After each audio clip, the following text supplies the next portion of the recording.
Alrighty, we are live, ready to rock and roll.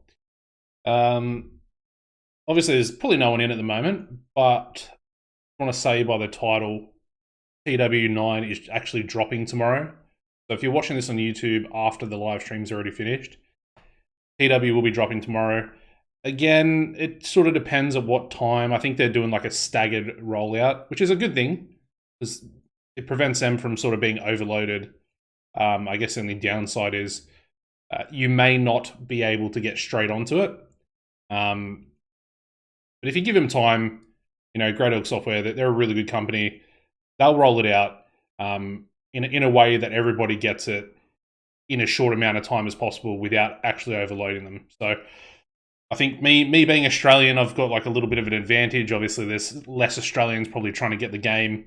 I guess, actually, I don't know, because tomorrow's a Sunday for me. I know I'm rambling here for a bit. But if I wake up in the morning, it might even technically be tonight for me if it rolls out in the morning, American time. So yeah, it's currently 10:30 in the morning for me on a Saturday, which means it's Friday night American time. So therefore, if it comes out the next day, Saturday morning, it'll probably be maybe 11 p.m. my time, pretty much, I would imagine. Be somewhere close to that. Anyway, it is coming out tomorrow, American time. I think probably British time as well. I know the Brits are a little bit further ahead. Actually, further ahead or further behind? I think further behind, actually. I'm trying to think.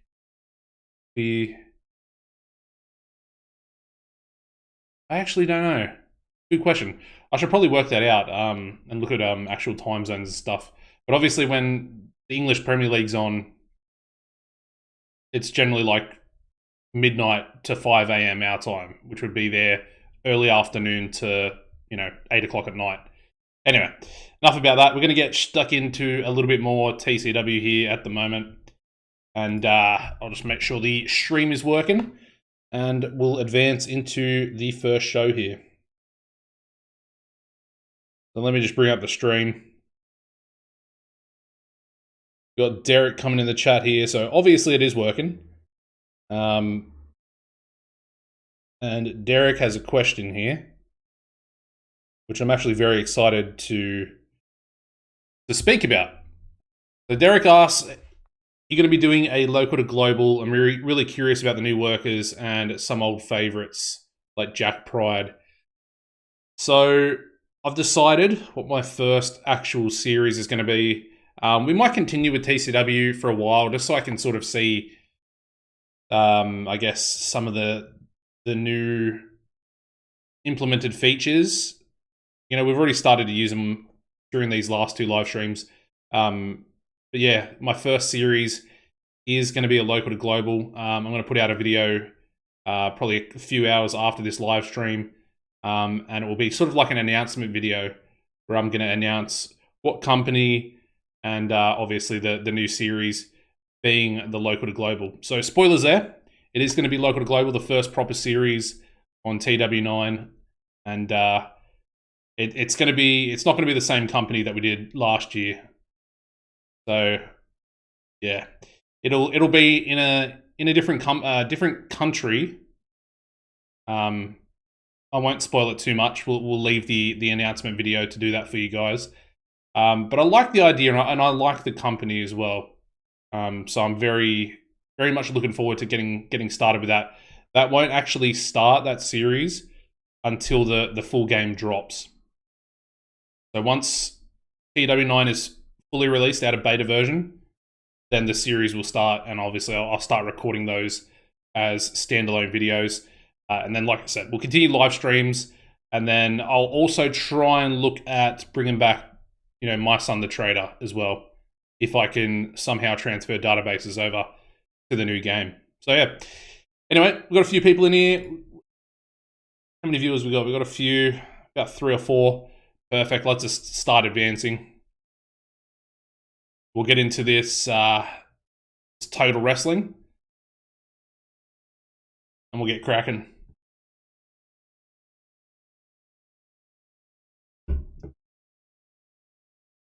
Probably should have got myself a coffee before we started. Oh well. Josh Thompson as Chief Enforcer. Oh no, Dirty Dave Diamond's contract's ending. We'll definitely have to renegotiate with him. Currently on 30,000. So it looks like it'll actually take less. Try and get this down a little bit. Oop, wrong way. 25. All right.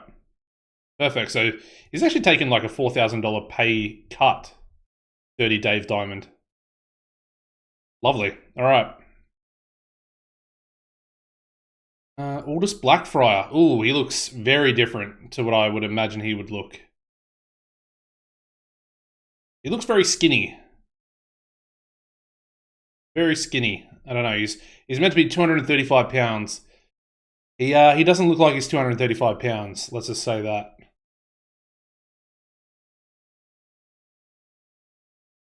Still the IPW champion though, which is good. And didn't find his way into an actual proper company. One of the big three in the US. I mean, even CWA, I would imagine he'd be pretty up there. Anyway, we've done that. We've also got Maverick, who's currently coming in with morale issues, and this one's as a result of the inner circle. So the Chief Enforcer is upset about One Man Army being our Chief Enforcer. Maybe that might be because we haven't chosen any other ones. Yeah.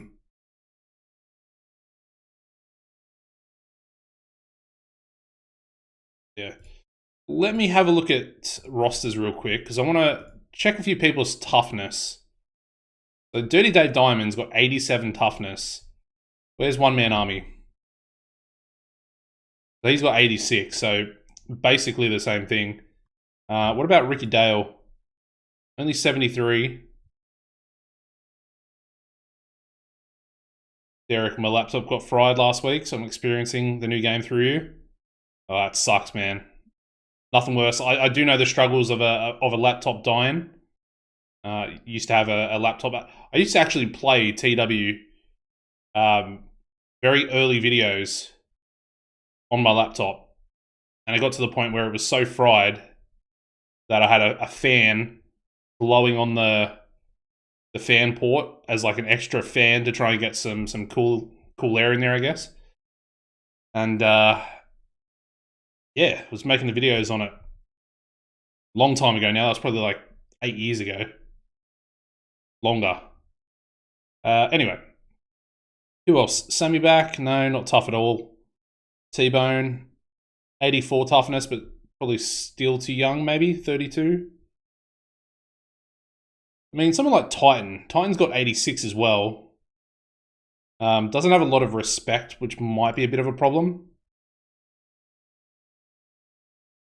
Because I would like, or I would imagine, that you'd want your... What is it? Chief Enforcer. I completely forgot what it was called then. You probably want your Chief Enforcer to have a good level of respect as well.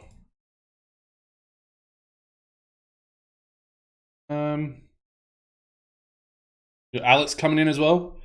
It's been years. So happy to see me back on here. Yeah, it's good to be back, man. I came back for the WCW series as well. At the end of sort of 2020, the life cycle of that game, and a lot of you guys were still around, still wanting to see the content, still wanting to get involved, and still supporting me massively. I honestly can't see anyone that's all that good at toughness. I mean, I did like Titan, 86. What about someone like Taylor, 72.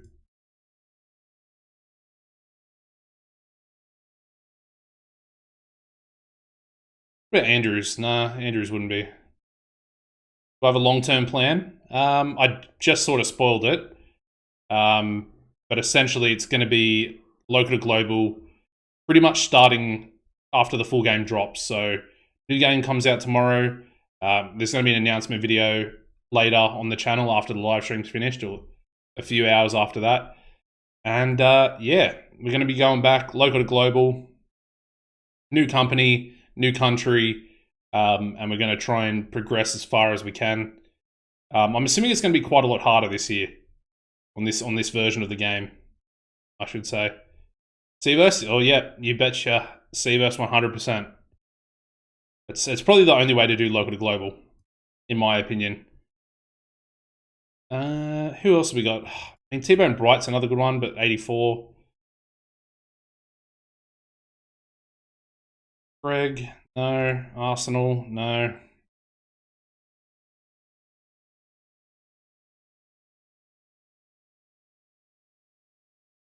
I mean, we might go Dirty Dave Diamond. Ryan Robertson's got 94 toughness as well. But his experience and respect is 7 and 11, respectively. So, yeah, let's go Dirty Dave. I'm going to chuck him in there.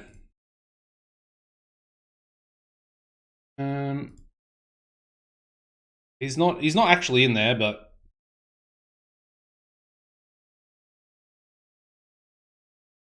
what's Dirty Dave's? He's got irrepressible.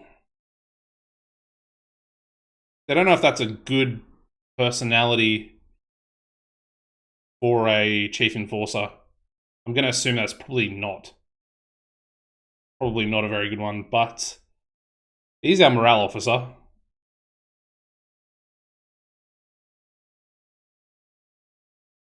I don't know. Maybe we just leave it for now. It is only Maverick that's getting upset at it. T-Bone's got separate issues that he's a bit upset about. So we'll advance. I won't worry about it too much, but at least in the back of my mind, I know that Dirty Dave, Titan, and then Robertson all have really good toughness. Alrighty, tonight's venue. I did say we're going to venture out from the Mid-South, so let's go up to the Great Lakes, and we're expecting 5,000 fans. Let's go Chicago. Oh, don't want to do generic. We'll just go Chicago. Beautiful. Booking team meeting. We'll make some. We'll spend some creative energy.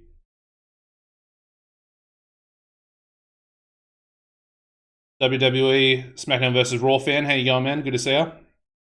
Been watching my videos since the last BCG series. Geez, that was at the start of 2020. Can't wait till tomorrow to start the game. Yeah, same as me. I feel like the beta is all well and good. I love the beta. It's a perfect thing for finding bugs and stuff. But I feel like you can't start that big series or big save that you want to do. And it takes a little bit of the shine off of, like, for example, this TCW series. I'm going to continue it. We're going to do some other live streams with it. But ultimately, it's not my main series. It's not going to be my main focus. And I'll be pumping out the videos for that spoiler, local to global, coming back. So yeah. All right, let's spend some. How much have we got? 300. So we'll do an angle. Surefire hit with Aaron Andrews. That's actually really good. Aaron Andrews angle, surefire. Oh, got capitals on. Or didn't have capitals on. So surefire. We'll use that. We'll go creative finish as well. It's 50 CE. Likely to exceed and no restrictions on this one. So essentially I could use this one for a main event.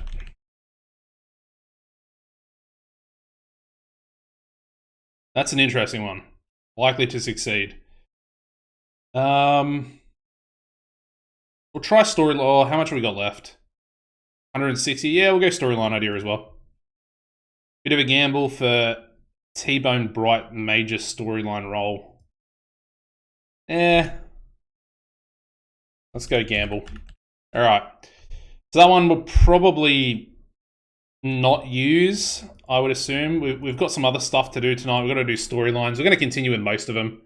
and we'll sort of resolve them all at the next pay-per-view.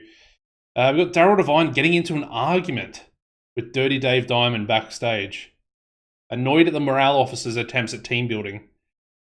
Ugh, okay, that's not great. And yeah, maybe we chose the wrong inner circle option for Dave Diamond, because he's now trying to bring Matasoshi Kamimura into some backstage team building, but only succeeded in actually annoying him. So, I mean, he's got a selfish personality, so I'm not really too worried about that. He's I think, is he the brand? Yeah, he's the brand new guy we got last episode from Pride Glory. So we'll be jobbing him out like nothing. We've got Bradford Peverell, Lifton Locker Room, organising a poker tournament. Video game tournament, sorry. Laura Catherine Huggins, getting everybody in a good mood when she set up a pancake station. And then we got Brent Hill running pre-show training drills and working on basics and safety with 7 students. All right. I'd love to know a little bit more detail. Big John, we got Big John in the chat as well. I'd love to know who the workers are that are getting improved as a result of that. Surely there's some way to find out, but I'd like to know. Anyway, let's just do more team bonding. Oh, interesting. The team bonding session only served to create new tensions in the relationship between Doc Hammond and T-Bone Bright, and then new tensions with Wolf Hawkins and T-Bone Bright as well. Very interesting. And then new tensions there for Dale Johnson and T-Bone.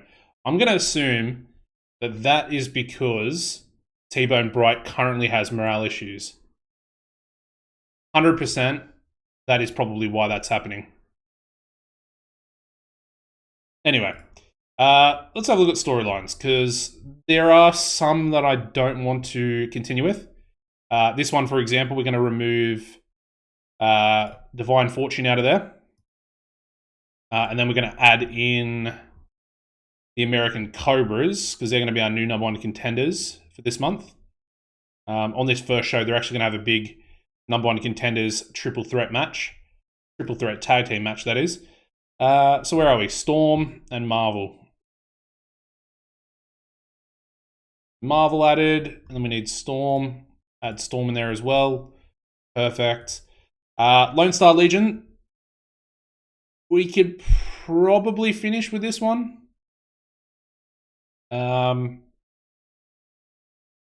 Although I don't like finishing on, with the heels going over at the end of it. Let me add back in Dirty Dave Diamond. So essentially 4-on-2 now. We've got all of Lone Star Legion taken on the Elite. Flint Slater, Mighty Mo. We did say we were removing Flint from that one. And we might actually alter this storyline and just have it as TCW. Oh, it's already there. World TV title. I might do a little dash and have just Mo, Mighty Mo there. Just so we know who the current champion is. And then we're going to add in, where is he? Mark Speed. Going to be our, yeah. So Mighty Mo defeated Flint Slater in the TV title match, first blood match as well at the last pay-per-view. Will we continue with this one? It was a really good match there. And I don't think I think it's too early to be having Wolf Hawkins take losses, because I think he already lost popularity as a result of last month. He was on 80, he's dropped down to 78. So I want to keep him strong. And essentially, we've got a triple threat match for the pay-per-view. So let me change that. We can actually get rid of that storyline. Yeah. Yeah, we'll get rid of it. Actually, I might keep... We'll take Hawkins out. I'll keep these two in. We'll alter this one as well. We'll keep it as Big Dog.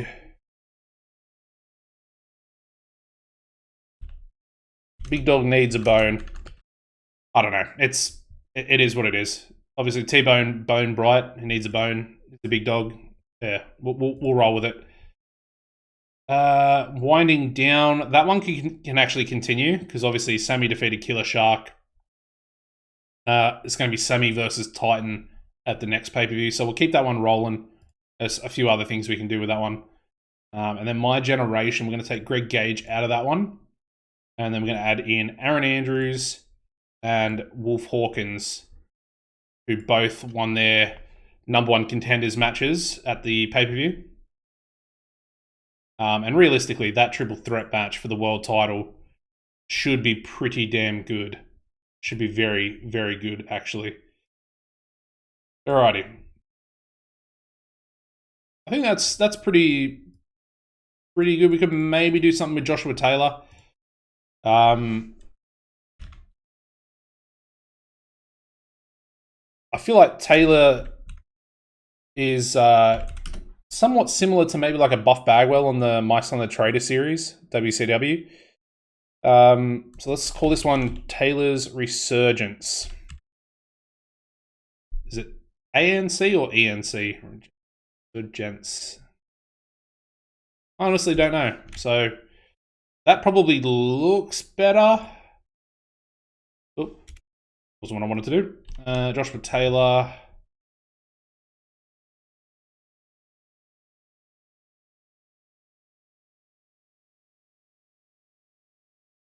And who do we actually put him against? Benny Benson? No. We'll maybe do someone like Peverell to kick things off, or Human Arsenal. Human Arsenal. That'll be a good win. Build some momentum for Josh Taylor. And it gives Human Arsenal something to do for the next month. All right. We look good. Let's add a match. I'm trying to think. What are we going to do main event wise?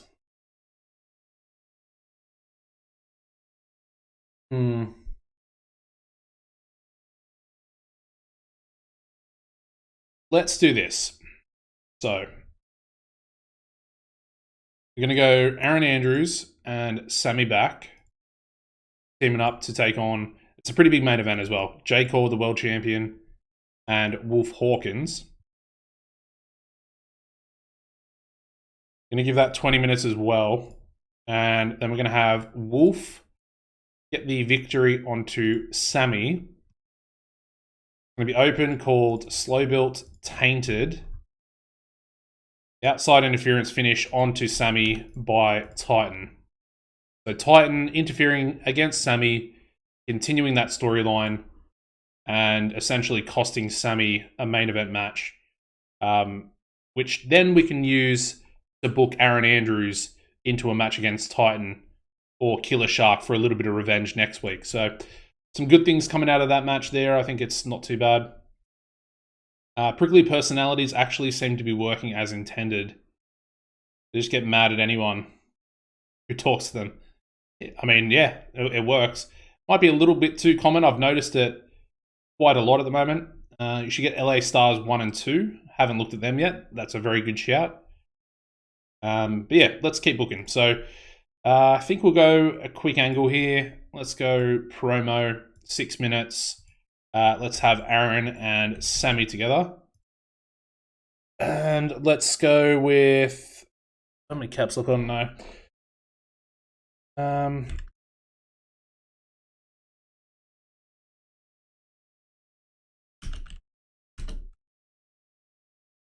Go over a plan. So Andrews and back go over a plan to get the win tonight. Oop. Against Ford. Oops. And Hawkins. Alright, so that'll be backstage prior to the match. We might actually put that a little bit further back in the card. That's fine. 6 minutes backstage, angle, generic, improvise, perfect. Save that. Let me copy all that, paste it there as well so we know exactly what we're talking about. I might do another angle. Just trying to think.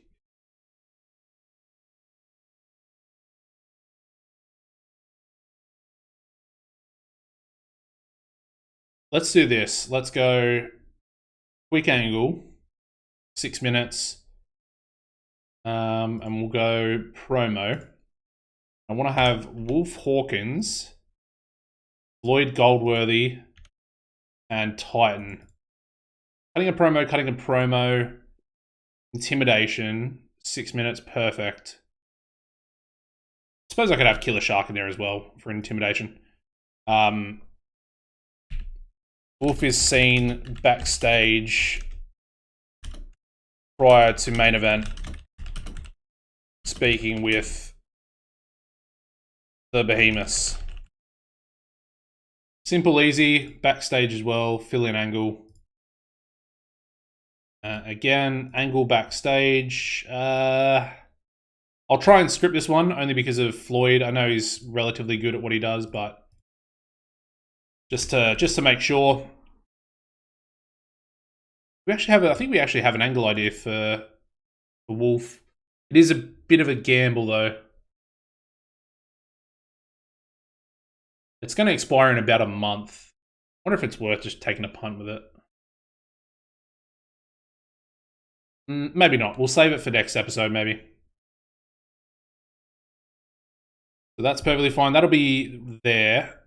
And then we'll just add some more storyline matches. Get some more stuff out there. So I mentioned that triple threat tag team match. And it's going to be Benny and the Fox taking on the Elite. The Elite should be in there. They did win their match.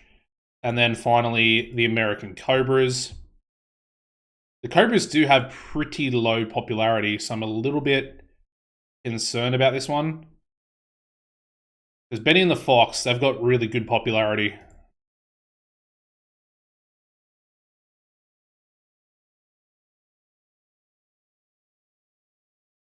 Could maybe go the Bruisers instead.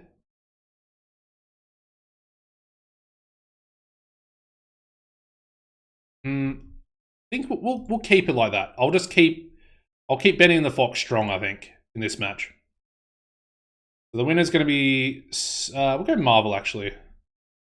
Marvel Malloy's going to win. The loser can be Nate. That's fine. We'll go open. We'll go cold and we'll go clean, and then we'll keep Benny strong and Jimmy Fox strong as well. LA Stars are a great team. Tainted finish will cancel the outside interference finish by Titan on back. You can remove Tainted to get the finish I think you're aiming for. Ooh, I feel like back on 2020, it used to be very different to that. I feel like you pretty much had to. Okay, Nate's also very upset. So there's going to be a lot of people in this match that are kept strong. By the looks of it. Okay, we get there. We've got Sam coming in the chat as well. Any ideas for the best way to replicate the new style of renders? Would be great to be able to make new random worker pictures. Yeah, I don't know. You probably have to use the same software that was used by Greydog and see if, yeah, I don't know, see if they can come up with a similar type of thing. I'm assuming they've essentially used AI to make all the new pictures for all the workers. So, yeah, I don't know. You'd probably have to find out from them. I assume it'd probably be on the forum somewhere, and I'm assuming a lot of people, you know, the creative minds on the forums are probably going to be able to point you in the right direction from there. Head over to Greydog Software forums. That'd probably be my best bet. They've usually got like a re-render thread in there anyway, so yeah, give that a try, Sam.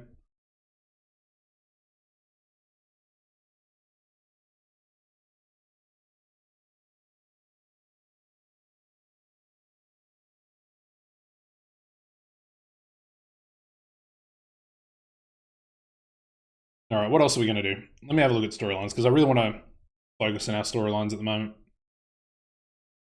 Let's give T-Bone a match. This will be a bit of a squash. I want to use that new Pride Glory Dojo graduate. There he is, Kamimura. Perfect. And he will take on Big T-Bone Bright. Gonna be a 5-minute squash match, literally domination. Perfect. Looks good. That can go there. I think I want to kick off with a pretty good match as well. So let's... What do we got in here? I guess Taylor's Resurgence we could probably do something with to get a decent reaction from the crowd. Maybe let's have Josh Taylor team up with someone to take on Human Arsenal. So Josh Taylor can team up with...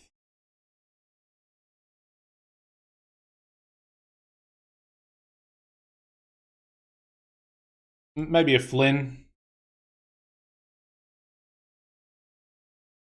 Yeah, Chris Flynn, I guess. I'm not going to really use Flynn too much. I'm not a big fan of him, but I'll try and come around. And then instead of going straight for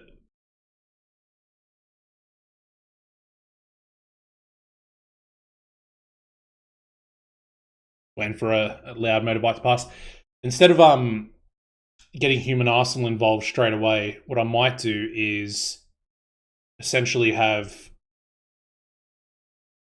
Taylor go over a couple of faces. So let's go. Or was it Tagawa? Who was the new one? Was it Tagawa? I think it might have been Tagawa. Yeah, and I think Kamimura is part of the tag team. He's actually not too bad, Kamimura. Anyway, doesn't matter. Who cares? Watch MASH for an excursion worker is fine. We've got Sam, huge fan of your TEW series, but live in Scotland, so never able to catch you live. Oh, that's unfortunate, man. You can always catch the live streams later though, because these are gonna. I'm just gonna live stream on YouTube now. It's a lot of effort live streaming on Twitch and then bringing it back over to YouTube. But yeah, thanks for all the support, man. Appreciate it. Yeah, new TEW content. Like I said, the announcement of the new series will be later, probably in about five hours after the live stream ends.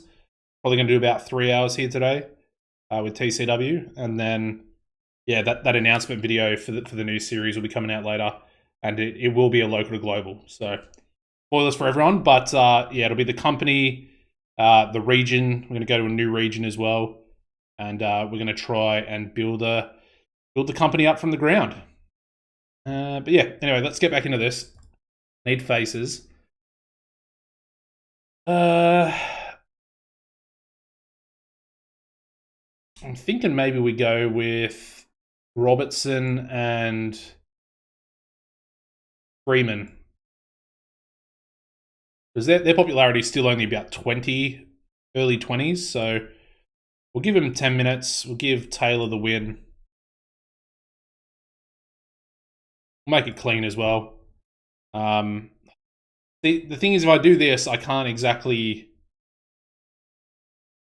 because I wanted Taylor and Flynn to beat down the opponents essentially. I'm not going to be able to do that.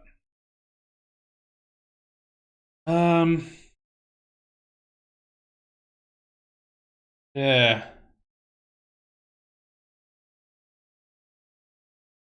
I don't know. That's a tough one. I think I'll change it, and instead of them, we're going to go with Elliot Thomas and Kishi Tagawa. So the new bloke will get a bit of a run out. Taylor will win. We'll make Kishi Tagawa the loser, and we'll run with that one instead. And then we can have Angle beat down. Actually, saving the day. We'll go saving the day. How long do we want it to be though? It wouldn't be long. 4 minutes? We'll go 4. So Joshua Taylor, Isha Tagawa, and then the cavalry is going to be Human Arsenal. Cool. All right. So Taylor beats down Tagawa. Post-match. And then Human Arsenal makes the save.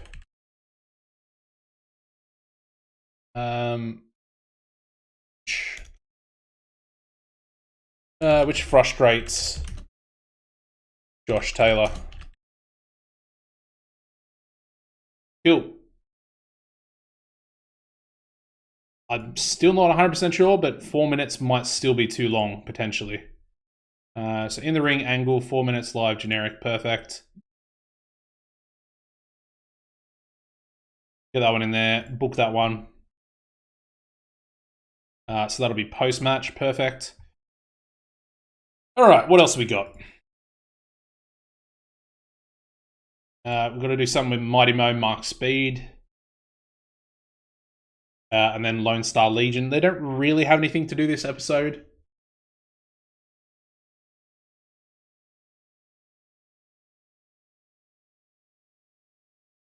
Yeah.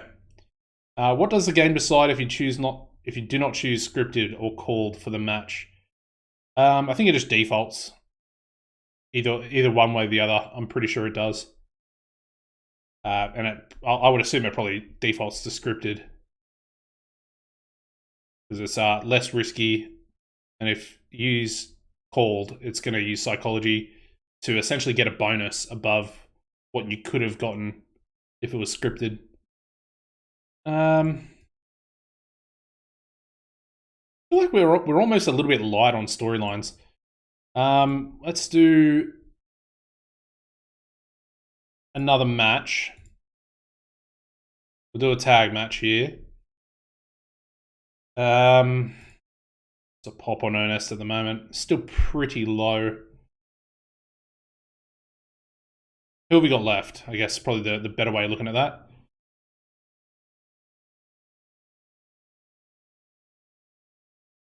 Let's go with the Behemoths, and they can just take on the Nasty Boys.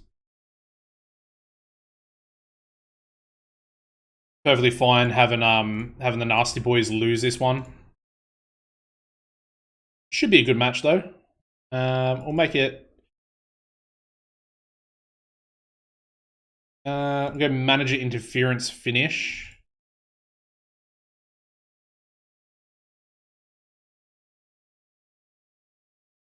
Beautiful. And then I think we'll do an angle here as well, just to try and get him over a little bit more. 6 minutes. In the ring, we'll do a promo. Actually, we'll do an interview. Let's have Dirty Dave Diamond and Rowdy Ryan Robertson. They can be interviewed by Jason Azaria onto Killer Shark and Titan, who will be off screen. Let's go the Nasty Boys interviewed pre-match before taking on the Behemoths.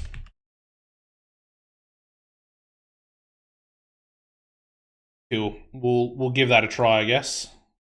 In the ring. Yep, perfect. Copy and paste that. 6 minutes. We won't improvise though. We'll definitely script that one. So scripted. He wants to work without a script. That's not good. Okay, it's improvised. Dangerous. Very, very dangerous. What else have we got? All right, so that's Lone Star Legion a little bit better filled out. I guess we could do something with H2O. But then again, Mighty Mo Mark Speed, I probably need to do something there. So I think we'll go Mark Speed. We'll just give Mark Speed a match. He's got cool momentum, so I need to bring him back a little bit. And he can take on Tanner. 58 popularity. 49. A bit of a big difference there in popularity. Even Bart Biggins, someone like Bart Biggins, has got a lot lower popularity.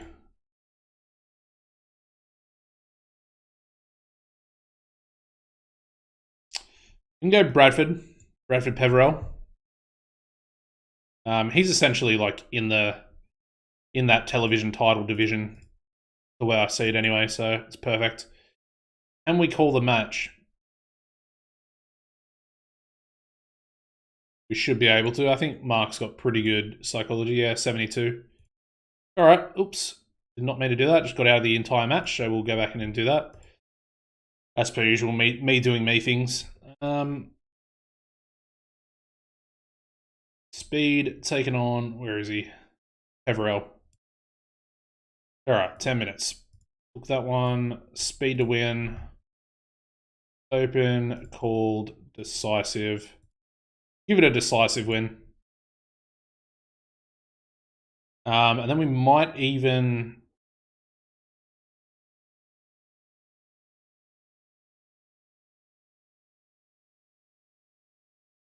do another quick angle backstage promo by Mighty Mo. We'll just have Mighty Mo wants someone to step up and become the new #1 contender.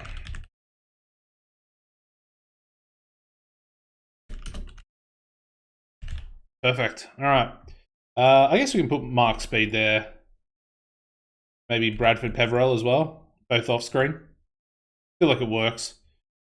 It is going to be an angle backstage, perfect, improvised. Yeah, I think I'll try to script it, but I think with Mo, he wants to be unscripted. Oops, did not mean to click that. And did I just mess something up? No, perfect. Yeah, so Mo wants a script. All right.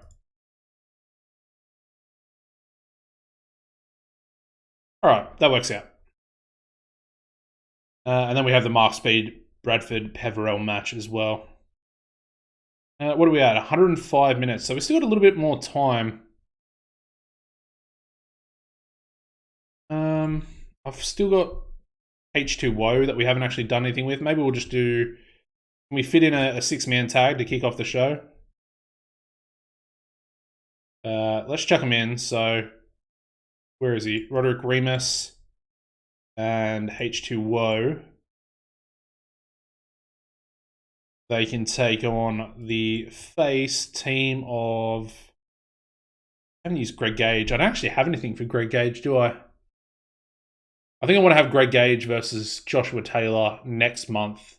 Although I think, is next month Battleground? I don't remember. Anyway, it's fine. Actually,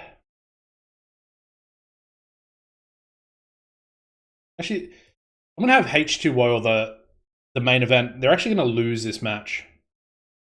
Let's go Greg Gage, Mighty Mo, and Troy Tornado. Troy, or do we go one-man army? Yeah, we'll go one-man army. Get him in a match. We'll give them 12 minutes. Actually, we can probably give them 15 or 16. And that can essentially be the show. So Gage will get a win. Actually, let's do this. Let me pull Roderick Remus out of the H2O storyline because it's essentially the World Tag Team title storyline anyway. So I'll pull him out, and then Roderick Remus can take on Greg Gage for a month before we eventually transition to Joshua Taylor. I think that's actually a pretty good way to go about it. And this can be the start of the storyline essentially. So call that, slow build it as well, clean win. Actually, instead of Roderick losing first, we probably want to save that for the pay-per-view. So let's just go with Freddie Huggins to lose. And yeah, perfect. I mean, most of these guys are all sort of main eventers or at least upper mid-carders. I think Mighty Mo at this point is probably an upper mid-carder. what's his popularity? Yeah, 66 popularity. Very, very high. So that'll go first. That'll be our Work the Crowd match as well. And then we need a Wild Brawl, which will be this one here, 100%. Wild Brawl for the Behemoths versus the Nasty Boys. And then storytelling can be Mark Speed versus Bradford Peverell. And we're pretty much ready to go. Awesome. All right. Pre-show stuff.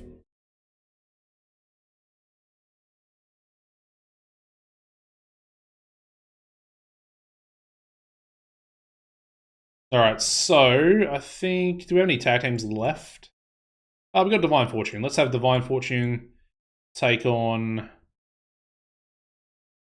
oh, we have the Bruisers as well. Perfect. You go the Bruisers or Black Hole Suns, maybe?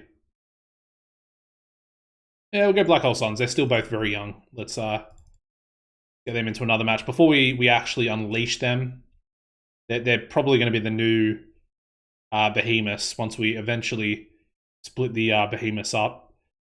We'll give chance to win, open, script, decisive. Don't really want it to... it's a pre-show, it's not on TV, so not too fussed about it. And the second pre-show match will go Tornado and Human Arsenal. Get a bit of momentum back on Human Arsenal there. And they can take on the heel team of... maybe Seth and... Jalen? Yeah, we'll go like that. Human Arsenal to get the win. He needs a bit of momentum going into that storyline this month with Joshua Taylor. Whereas I think Troy has more momentum, essentially. I'm pretty sure he does. Anyway, there we go. I might put that on second. I think it'll probably do a little bit better. There is our first show. Let's run it. First show of the live stream. All right, so we kick things off with a 56 rated pre-show match. We have Divine Fortune defeating Black Hole Suns in 11:56 when Chance pinned the Masked Mauler with a stroke of luck. And yeah, Supermassive Destroyer, the weak link. But a good pre-show match nonetheless. Two tag teams, hopefully building up a bit of tag team chemistry experience, whatever it is. And then a nice little win there for Divine Fortune after their pay-per-view loss.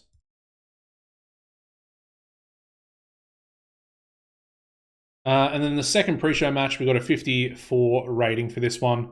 We got Human Arsenal and Troy Tornado defeating Seth Whitehead and Jalen Martins in 12-12 when Human Arsenal pinned Seth Whitehead with an ammo dump. So good win there for Human Arsenal and building up that momentum as well. Stuff. All right, we then kick off the TV show with a 79 rated 6-man tag. 79 rated. That's very good. Very good. We've got the team of Greg Gage, Mighty Mo, and One Man Army defeating the main event. Obviously, Roderick Remus, Freddie Huggins, and Matt Hocking in 16-15 when Greg Gage submitted Freddie Huggins with a proton lock. And the match was designed to work the crowd. Obviously, Greg Gage head and shoulders above everybody else, but a very, very good match.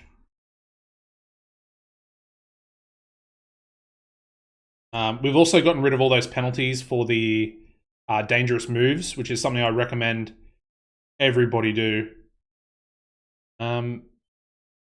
Interestingly enough, both Huggins and Hocking are overwhelmed by their manager, which is Laura Catherine Huggins, if I'm not mistaken. Interesting.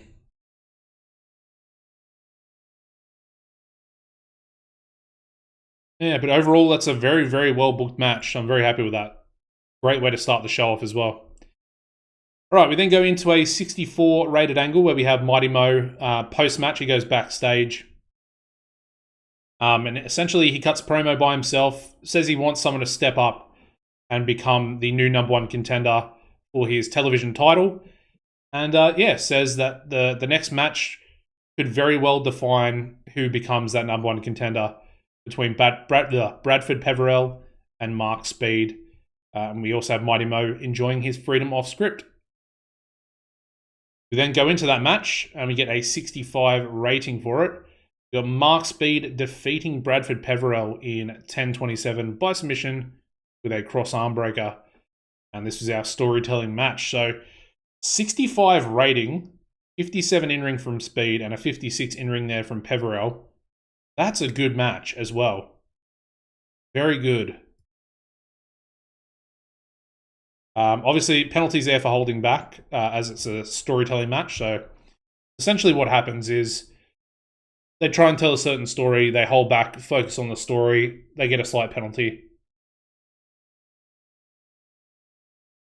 It can do a decent job in protecting workers that aren't very good in the ring. But I'm very happy with that. And our new number one contender for the television title is Mark Speed. All right, we then go into a 55 rated angle here, backstage interview, where the Nasty Boys are interviewed by Jason Azaria pre-match before taking on the Behemoths. Ryan Robertson performed poorly in the segment. That's okay. But he was superb working without a script. So it was superb working without a script, but also performed poorly. I'm assuming that's probably because of his experience level. His experience is very low. I wonder if that's an actual penalty. No.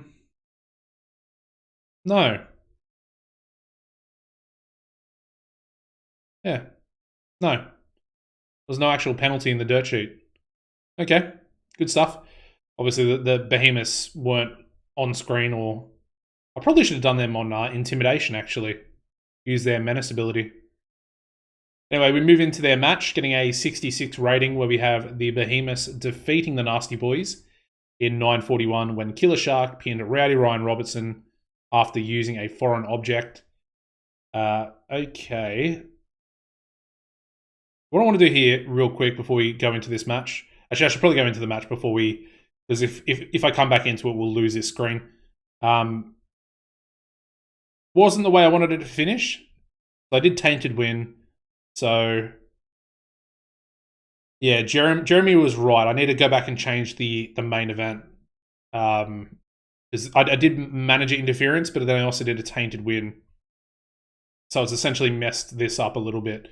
But yeah, foreign object, that's perfectly fine. Killer Shark comes in, hits him with a chair. Ryan Robertson down and out, hits a choke slam. 1, 2, 3. Killer Shark gets the win. As you can see, Titan's much better between the two of the Behemoths. So yeah, Ricky Dale Johnson doing some good work at ringside as well. I imagine him and Floyd Goldworthy would have got into it at ringside as well quite a bit. But yeah, so what I want to do here, so 66, very good rating there. I want to go back to the main event. And we'll get rid of Tainted finish, and Titan should interfere against Sammy Back as the finish. Hopefully that works as intended now. Let's go back in, continue the show, and we go straight into another tag team match where we get a 60 rating, very good rating, considering who's in it. And we have Joshua Taylor and Chris Flynn defeating Elliot Thomas and Kishi Tagawa in 7:38 when Joshua Taylor submitted Tagawa with a butterfly lock. And obviously Tagawa, the weak link. Joshua Taylor and Chris Flynn had great chemistry when teaming together. Interesting. Wow. Okay, we can do something with that. We can do something with that. That's a good high level heel tag team. I'm gonna call them like the Pretty Boys or something like that. But that's very good for the future as well. Tagawa's gimmick gets an initial rating of great. It's likely to rise as well. So gimmicks seem they seem a lot more stable.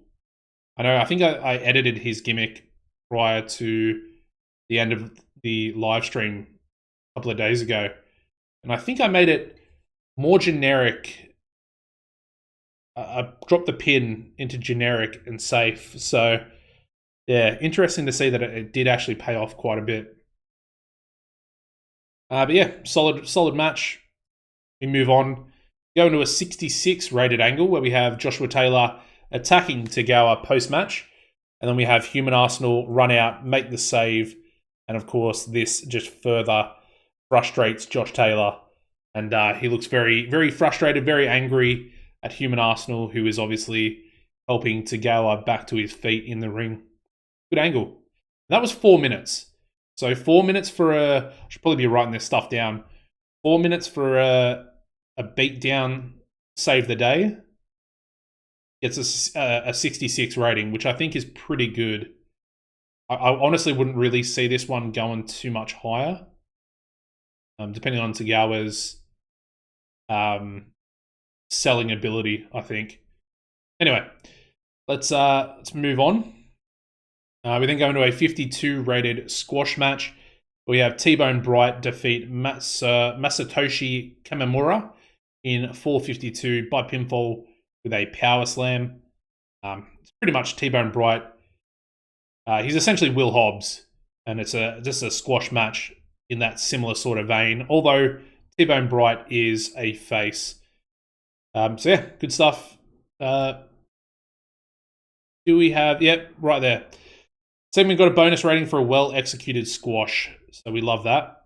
Not a great rating anyway, 52. It's sort of average, but I wanted it to be a squash match because I want to give him some momentum back.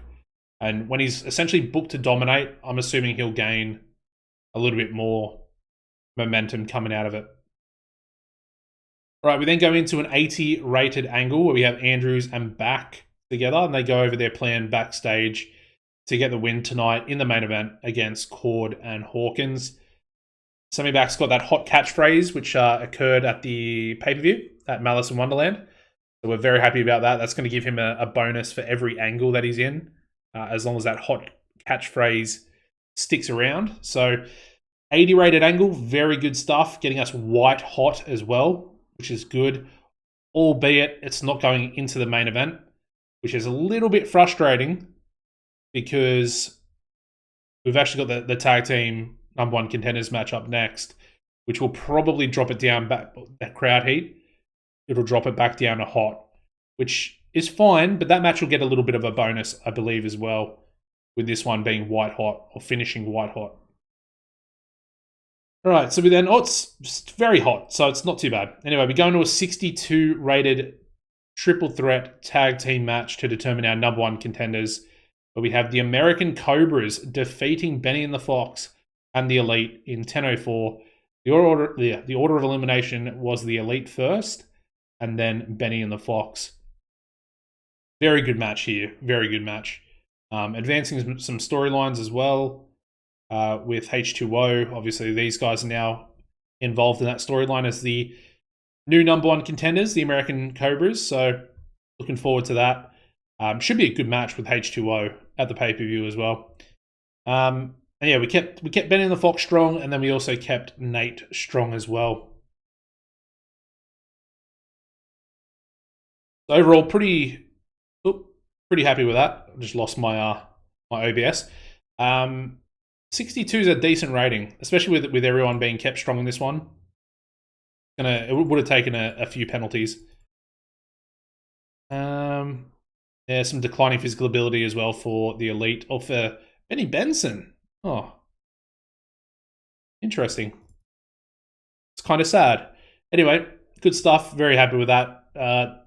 Finishes are very hot. The white hot's gone. Hopefully we can get it back with the next angle. Although it is Floyd Goldworthy. I'm not sure if we can pull out miracles. We cannot. We get a 67 rated angle where we have Wolf Hawkins backstage speaking with Floyd Goldworthy. We can't really sort of see him, or I guess understand what he's saying, but throughout the promo, he's speaking to Floyd with Killer Shark and Titan, standing behind, essentially one on each side of Floyd Goldworthy, and they're sort of nodding their heads, looking as intimidating as ever. So obviously Wolf Hawkins pulling out the behemoths potentially to get involved in tonight's main event, which is up next. Here we go. The main event should be a very good match. 82 would be my guess. Okay, not as good. 77 rated main event here. I thought it might have been a little bit better, but we got a bout with fantastic heat and great wrestling. We got Jay Cord and Wolf Hawkins defeating Aaron Andrews and Sammy Back in 20 minutes 4 seconds, when Wolf Hawkins pins Sammy Back with a full moon rising following interference from Titan. Of course, Titan and Sammy Back very heavily involved in their storyline at the moment, and they will be facing each other at the pay-per-view. And yeah, Sammy was really off his game and was the weak link 100%. 67 in ring there from Sammy. He's really dragged this match down. That's very, very unfortunate, because 81 from Andrews, 82 from Hawkins, and an 85 there from Jay Cord. Just very, very frustrating. Because that could have been 82 or above, realistically. You look at the crowd rating, 78. The wrestling rating, 79. And then the segment rating's only a 77. It should have been better. It should have been better. Anyway, let's have a look at the dirt sheet here real quick.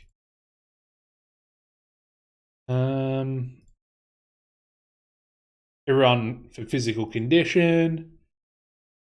We got low heat for winding down. That's frustrating. So that was probably a decent sized penalty there as well. That's unfortunate. Yeah. So my generation's probably already, at a decent level, and then winding down was probably at a low heat. It's gained heat as a result of it, which is good. But yeah, it is what it is. We finished on a 77. That's still pretty good. It's probably not good enough to actually increase our popularity. So let's finish the show. We get a 77, and the show does increase our popularity in 6 regions, but that's going to be Canada. So at the end of last episode as well, we got a broadcasting deal for Canada.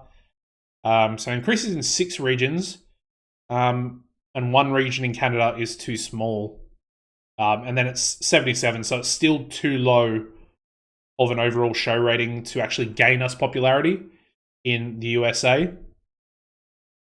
But it's still better than what we are. We're 74 popularity across all regions in the USA at the moment. So we're probably going to need above an 80 at a minimum. 80 or above, I would say, to get an increase in popularity in the USA. So we've still got a lot of work to do. A lot of work to do with TCW here. Anyway, financial report, 223,000. And popularity recap. The yellow regions are the increases. I don't know why they've gone for yellow. I think green would have been a much better option, considering losses are red. Doesn't make a whole lot of sense for it to be yellow, but yellow is increase. Red is decrease. Just, we'll go with that. I'm sure skin makers can probably change colors and stuff like that very easily. I would hope. Anyway, it's a very good feature. I absolutely love this end of screen feature. Probably one of my favorite things, if I'm being honest. Instead of us having to manually go in to check the size of the company and sort of tally what's going on, it's right here at the end of the booking screen, which is perfect. Big fan of that. Big fan. Alrighty, it's another show done and dusted.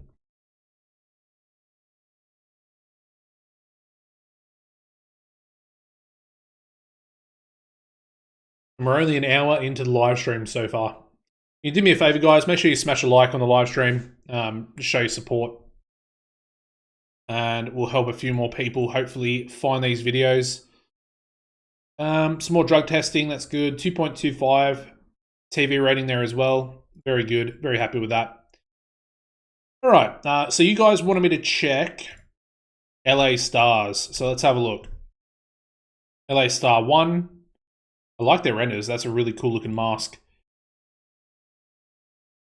He does look very good. Even the entertainment skills are pretty damn good as well.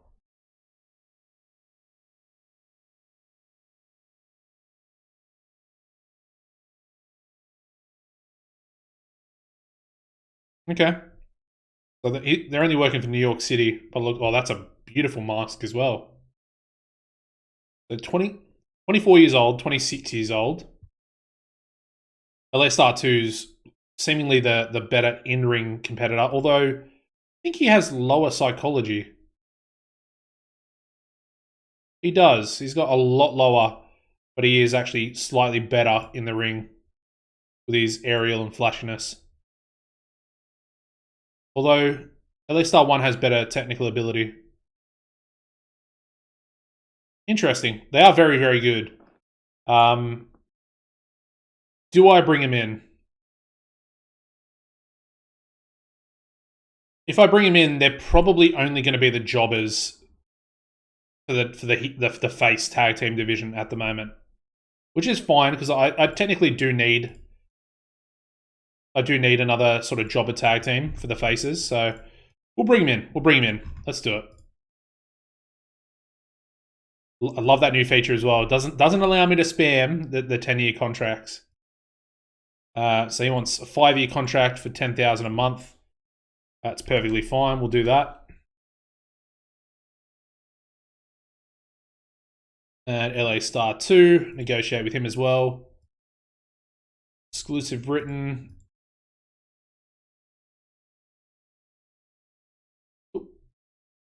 Did not mean to do that, normally. Got 10 years for that one. Events and A shows, all shows for that one too. Where is needed. Okay, so he'll take a 10-year contract. So he'll take it at 15,000. Okay, cool. I guess I don't know. Maybe he's slightly older, or it has something else to do with how they are. I have no idea. Anyway, that's really good. Let's advance. I don't think there's anything else I really need to do. I did turn off all house shows as well, only because it seems very difficult to keep people healthy, essentially. So let me go to like Joshua Taylor. He's pretty banged up. It says that he's in very good physical health. He's only having a very minor negative impact upon his ability to perform. But essentially, he's getting penalties. Pretty much everyone is. So let me go to like J-Cord, for example. Go to J-Cord, same sort of thing. Yellow body, yellow legs. Again, very good physical health, very minor negative impact.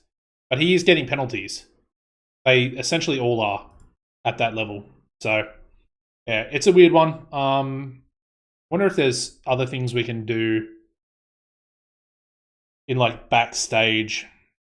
Maybe like a masseuse, chiropractor.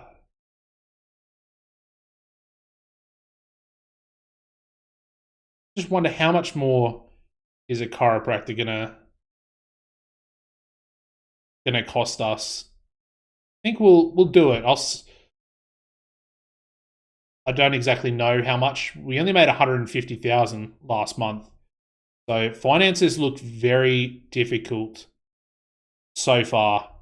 Again, they might tweak things. They might do something to sort of change that, but you know, especially for a local to global series, finances look tough, very tough.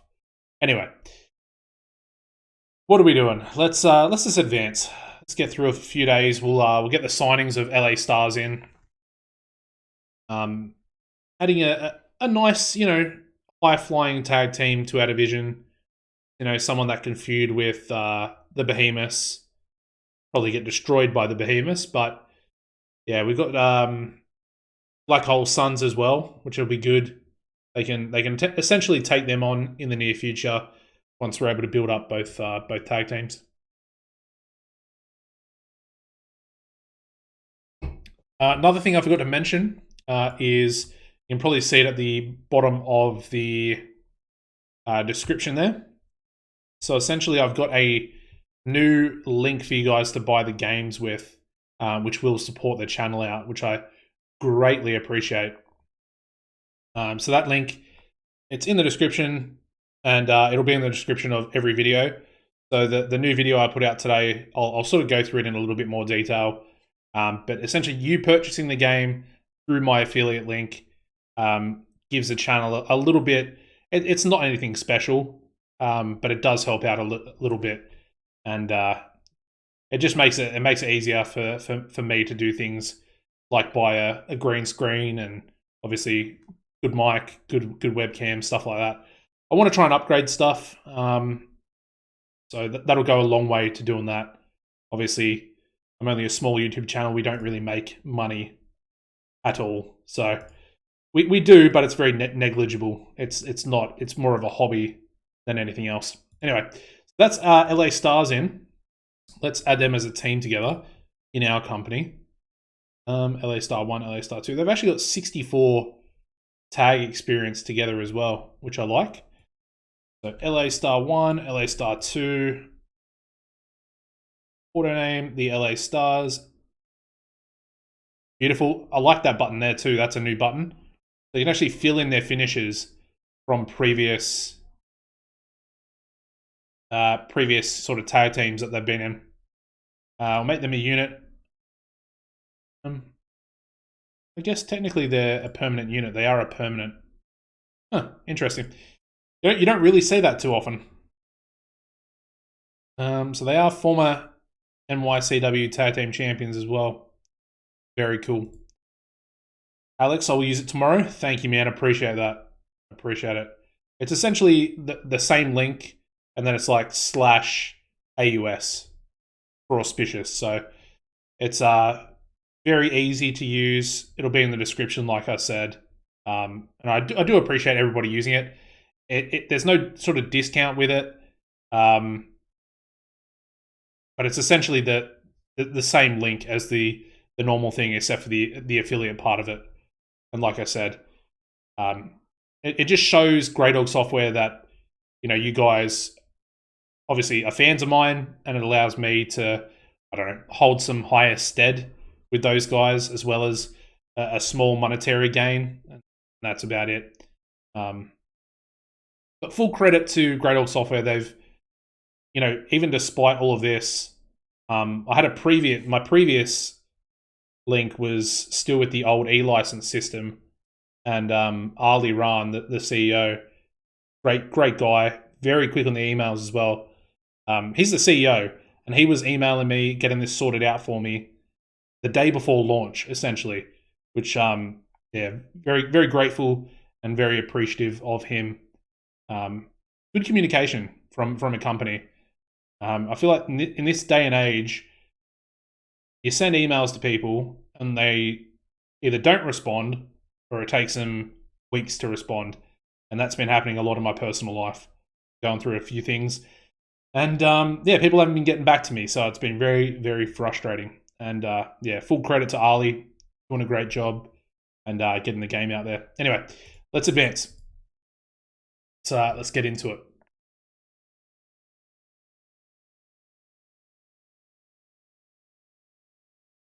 I haven't checked out Australia yet either. That'll be an interesting one. See the landscape.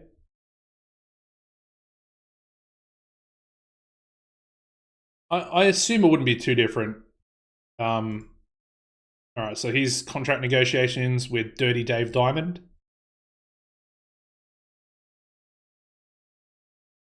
All right, Dirty Dave will complete that one as well. Perfect.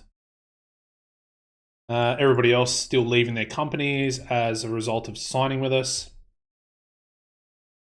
Rob Reynolds with Black Canvas Grappling. Was he always? I don't think he was always with him. I think I signed him, if I remember correctly. But yeah, I would have expected him to sign there anyway.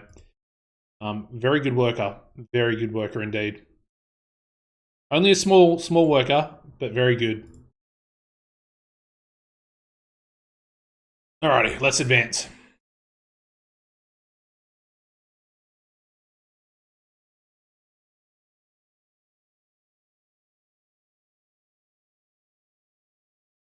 Oh, I think I want to try and book 3 shows today at a minimum. And then we'll leave the go home show and the pay-per-view for the next live stream that we do in the near future. It won't be, let me see. Potentially, it'll be, I guess, Monday for you guys. So, I suppose I could probably do Monday my time, the live stream for you guys. I could probably wake up early in the morning as well. And a lot of you UK viewers might be able to tune in. UK and US viewers. Probably won't be too many Australians waking up early. Animal Harker with Burning Hammer. Wow. Interesting. So he's got a written touring contract with Burning Hammer. Then he's also got a handshake deal with Black Canvas Grappling and a handshake deal with New York City. Interesting. How good is he? He must be even better than he used to be. Yeah, he's slightly better. He's 37 years old now, though. Fair play to him, I guess. All right, this is one thing I do need to do is go into SWF and US Pro and their roster and shortlist everybody. And same thing for US Pro because I don't want to miss out on signings that I could be making. So shortlist everybody, and then actually we'll go to Rhode Island Pro as well.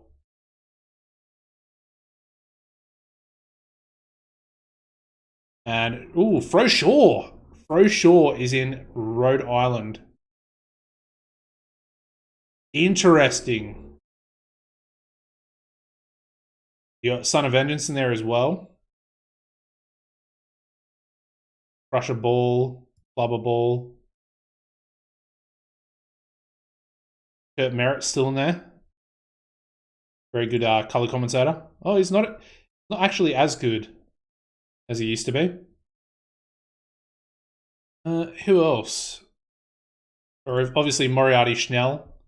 It was one I picked up early on. And I was a big fan of him as well. Rocky Weatherfield? Yeah, I feel like I remember Rocky. Willie LaRue, of course. And then Zap Powerson. Of course, we renamed him to Zach Powerson. But he was essentially being pushed as my future figurehead. It was a slow push, but yeah. Interesting. Some good people in there. Baron Royal as well. I actually like his picture there. Yeah, very good charisma, pretty good star quality in him. Interesting. Okay. Yeah, cool. Just wanted to get everyone shortlisted, but let's keep advancing. We'll get into this next show. I might give Maverick the night off. Let's give him the night off. There we go. All right, tonight's venue. We won't go to Hawaii. We'll go to the Mid-Atlantic. Sorry, Hawaii, but we're gonna skip over you. Where are we gonna go? Let's go to Charlotte, North Carolina. Sure, I think that fits. And booking team. So let's.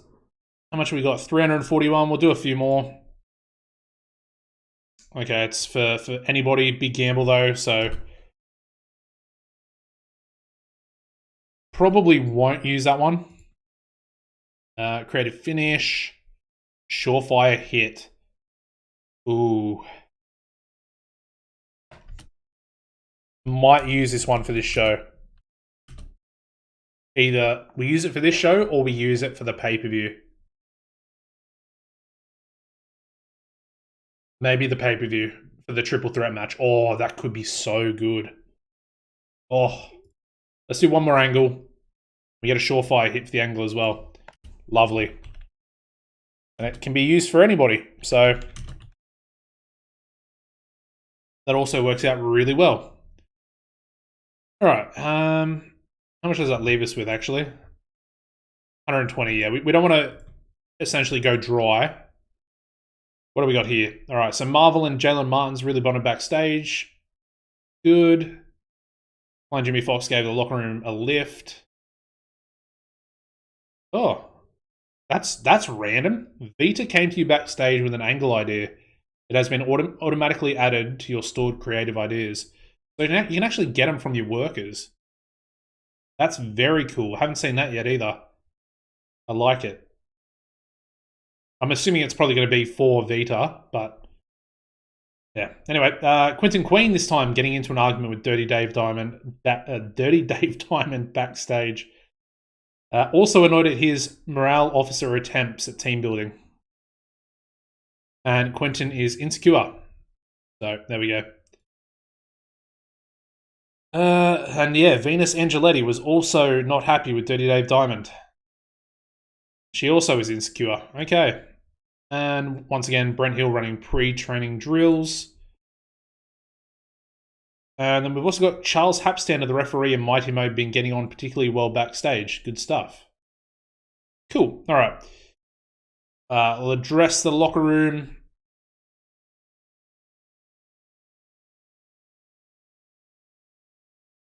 You can actually do interventions. Interesting. I'm going to try team bonding again. It looks like it's been good this week, except for one bit of tension between Dean Daniels and T-Bone. So T-Bone is the common denominator there. And I'm assuming that's because he currently has morale issues. So, yeah. Anyway, won't worry about it too much. What am I going to do for a main event? Hadn't really thought about this. Actually, I did. I mentioned it last episode. So, Aaron Andrews taking on Titan. That is our main event. 20 minutes on this one, as long as Titan can go for that long. Stamina, 48. Ugh. I don't even know if he can go for 16. Oh, God, that's... Yeah, that was not what I wanted. What I'm going to do, though, is I'm going to chuck Sammy back at ringside. And that'll just advance that storyline.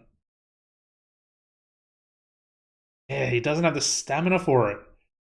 Oh, that's ruining my main event plans.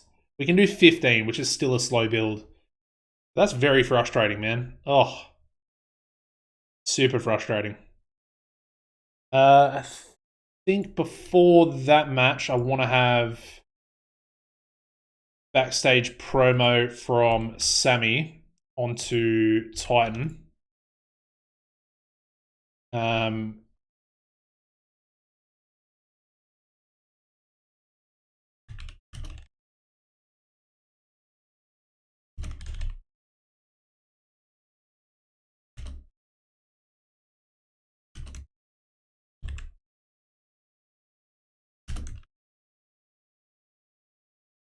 There we go. We'll go with that one.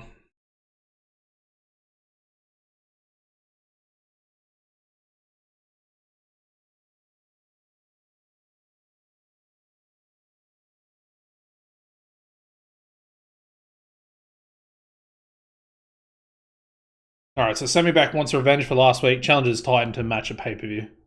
Perfect. So that'll go pre-match.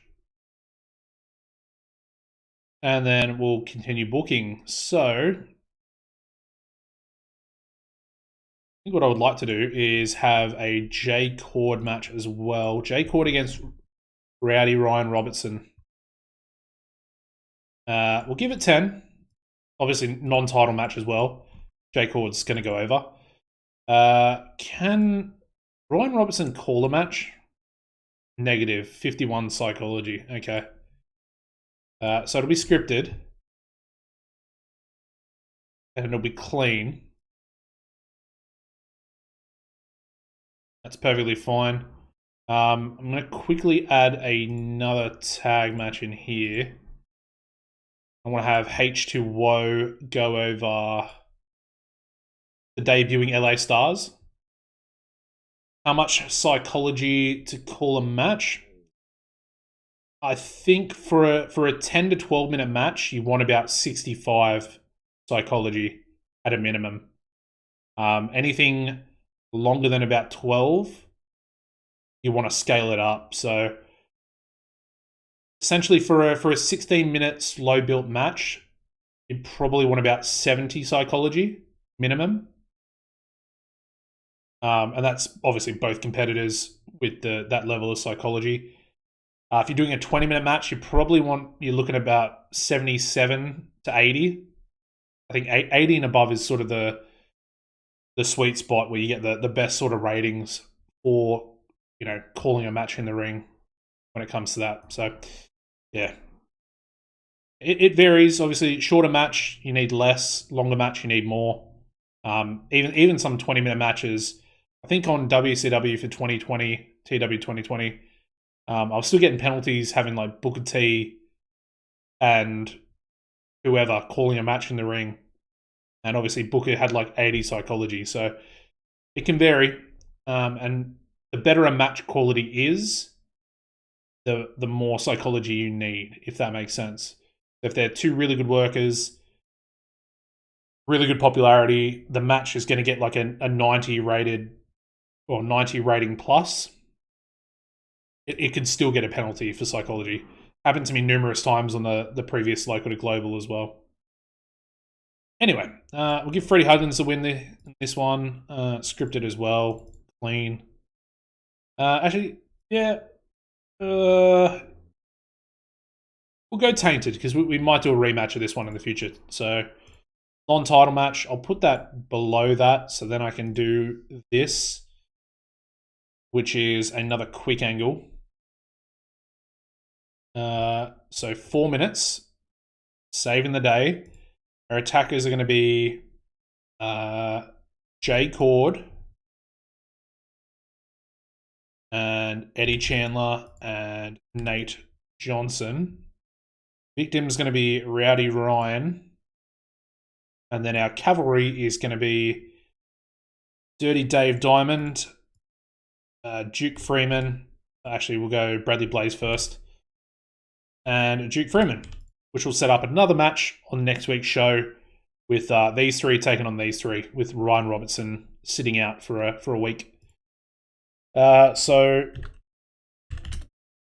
Cord and the Elite attack Robertson post-match. Lone Star Legion come out and make the save. Match booked for next week. Perfect. All right, there we go. Copy and paste that. Script that one as well. We'll try to script it. In the ring, angle, generic, yep, save. And then let me just add a little bit of extra text in next week. 3v3 tag. Cool. Book that. So that'll go in after the J Cord Ryan Robertson match. What else have we got? So Lone Star Legion's pretty much sorted out as a result of that match. Could probably use Wolf in a match as well. Let's give Human Arsenal a match against someone. Maybe Human Arsenal versus Wolf Hawkins. To tie everything together. Although this could probably be next week's main event. Maybe I'll save it for next week. Where is he? Human. He's still got 72 stamina, so he could still probably go for a 20-minute match. I think I'll save this for next week. So instead of that, let's have Doc Hammond take on T-Bone Bright again. We'll go 10 minutes. We'll have this one be... So T-Bone's going to win.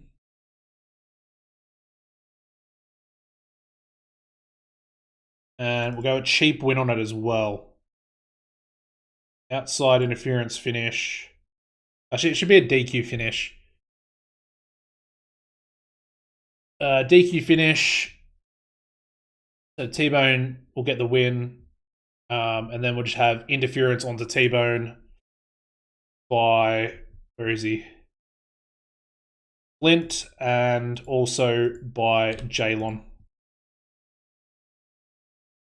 So Jalen Martin's getting involved, Flint Slater getting involved, and T-Bone gets a cheap win by DQ over Doc Hammond. I like that. We'll chuck an angle on there for maybe an interview backstage. We'll have T-Bone, and he can be interviewed by Jason about Doc Hammond, essentially. Give that 6 minutes. Let's go. T-Bone is interviewed about recent run-ins with Hammond. T-Bone wants to destroy the Syndicate. Cool. I like it. Interview backstage. Yep. We'll script that as well if we can. We'll copy and paste that over. Perfect. Book that. That'll go pre-match. I probably want to give another win to the American Cobras. So let's do that. They can go over... Probably go over the Bruisers, to be honest, at this point. So we'll go like that. Give Storm the win for this one.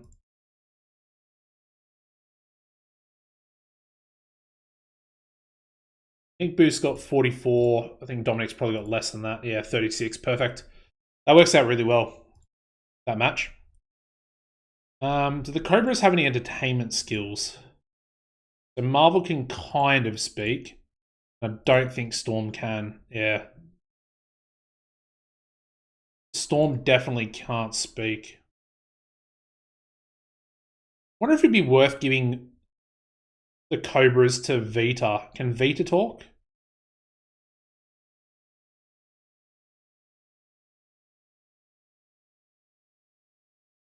She's a heel though.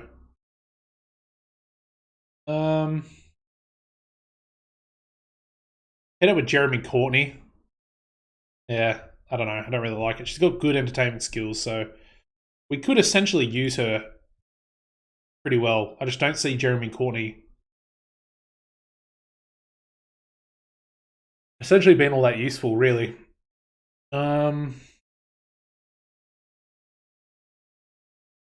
Troy's a really good talker. I should probably use Troy Tornado a little bit more while we've still got him.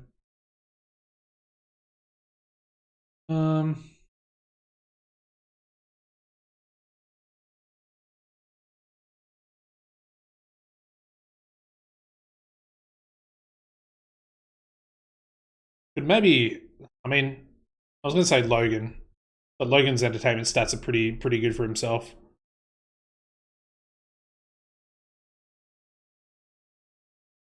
I mean, Vita with Black Hole Suns might be a decent option. They can both sort of kind of speak.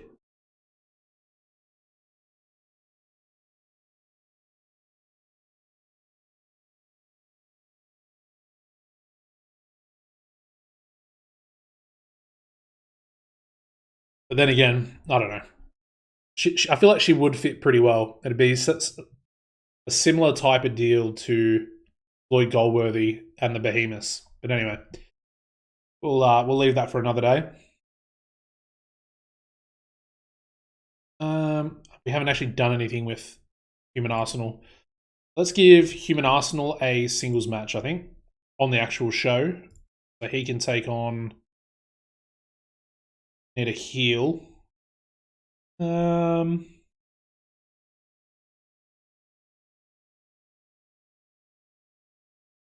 Maybe go with Courtney, I guess. What's his? Yeah, it should be a relatively good match. Obviously, Human Arsenal getting the win. It'll be a clean win at that. Jeremy have good. Ugh, 59 psychology. Really don't. I don't rate Jeremy Courtney at all. I really don't. He's one that I could probably do without, to be honest. But let me cut a quick angle here. We'll go promo in the ring, and it's going to be Joshua Taylor onto Human Arsenal.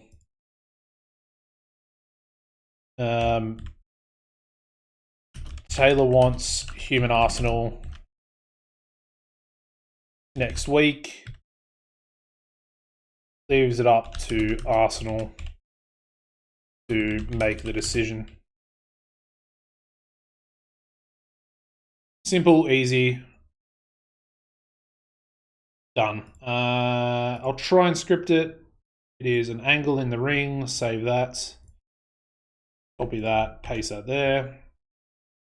And book.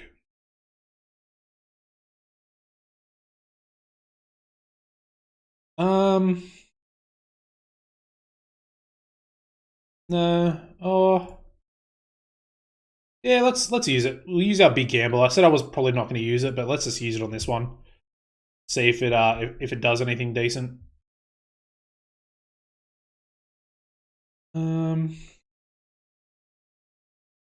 Did say I was going to do Greg Gage and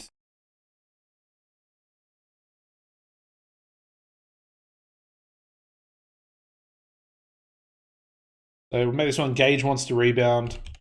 Go Greg. Ooh. I'll check Bart Biggins in there for a second, but I've got to remove Roderick out of this one. Gage wants to rebound, add worker. And we shall add, where is he? Roderick. Add Roderick in there. I'll keep Bart Biggins in there actually, and we'll do. Yeah, we'll do Roderick versus Bart Biggins on this show.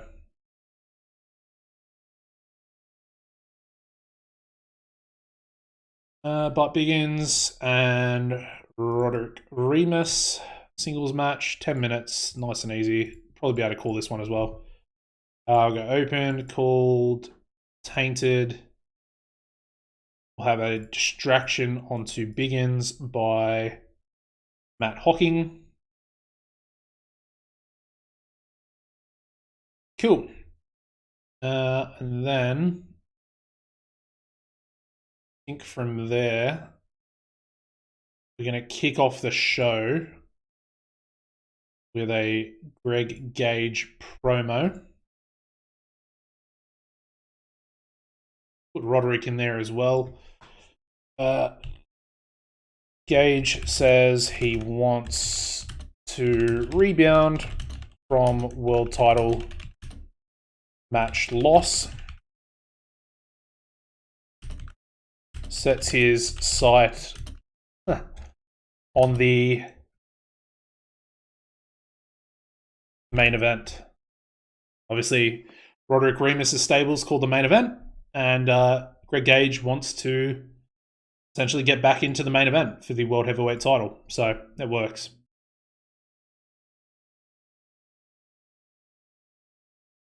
I like it. I don't think we have any angles for Gage. I'll try and script it as well. That'll be how we kick it off. It'll lead into this second match here. Probably chuck another angle in there as well, because we do have another 6 minutes left. I might do Roderick. Let's do a Roderick angle as well. So go Roderick and Matt Hocking together. And then maybe next week we'll do Hocking versus Gage. So cutting a promo onto Greg Gage. Cutting a promo. 6 minutes in the ring post-match.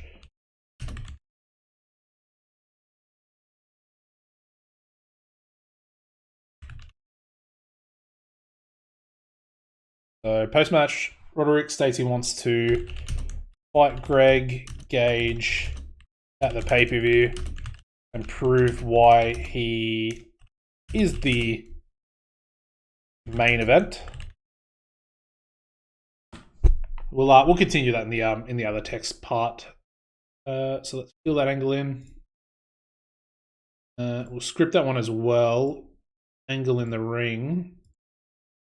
Copy that. Move it over there. Prove why he is the main event. Blocking steps up and issues the challenge to Gage for next week. Nice. I really like that angle, actually. It's a very well thought out angle from me. We'll check that one post-match. Cool. And we're at 72%, so it's pretty much exactly what we need.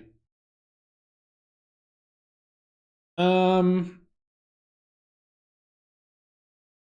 to work out which match would be a decent wild brawl. Probably this one here. I mean, Human Arsenal, he's got decent brawling. He's probably more of a technical worker, to be honest.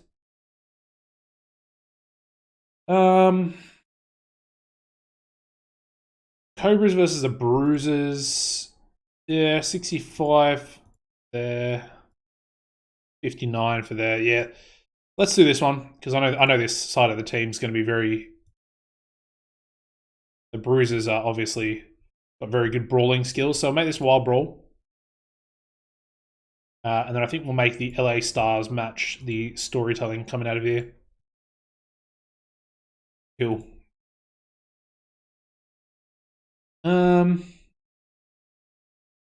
Part of me almost wants to do like a steal the show for this one. It could be a pretty good match. Like, Biggins is pretty good. I know he's 42, but Remus is very good. Very good psychology. 83 psychology. He's got higher psychology than he does basics. Let's give it a try.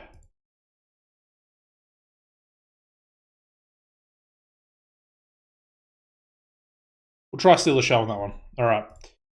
I think that looks like a really, really good show, if I'm being honest. I feel like I've actually booked that one pretty well.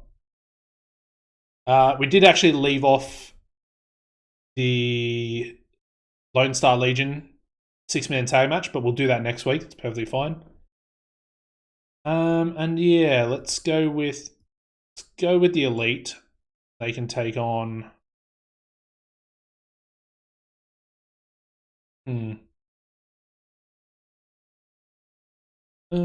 Take on the face team of Blaze and Freeman. At least on the pre-show, it's not going to really matter too much. So we'll give Nate the win onto Freeman.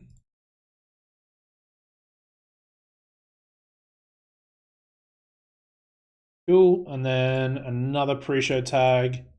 We'll go pre-show 6-man. Let's go we'll go the face team of...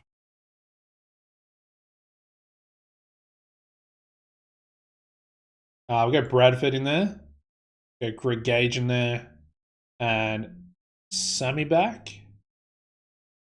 We didn't use Mighty Mo at all this week. We'll go Mighty Mo in the pre-show, because he's essentially not being used. Maybe Troy Tornado instead of Greg Gage, because Gage is being used quite a bit. And then the heel team will go... Let's go Ernest and Rich and Famous.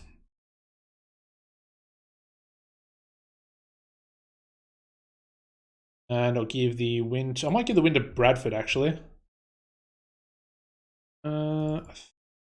We can call this match, if I'm being honest. Mo psychology 73. Yeah. Yeah, let's do it.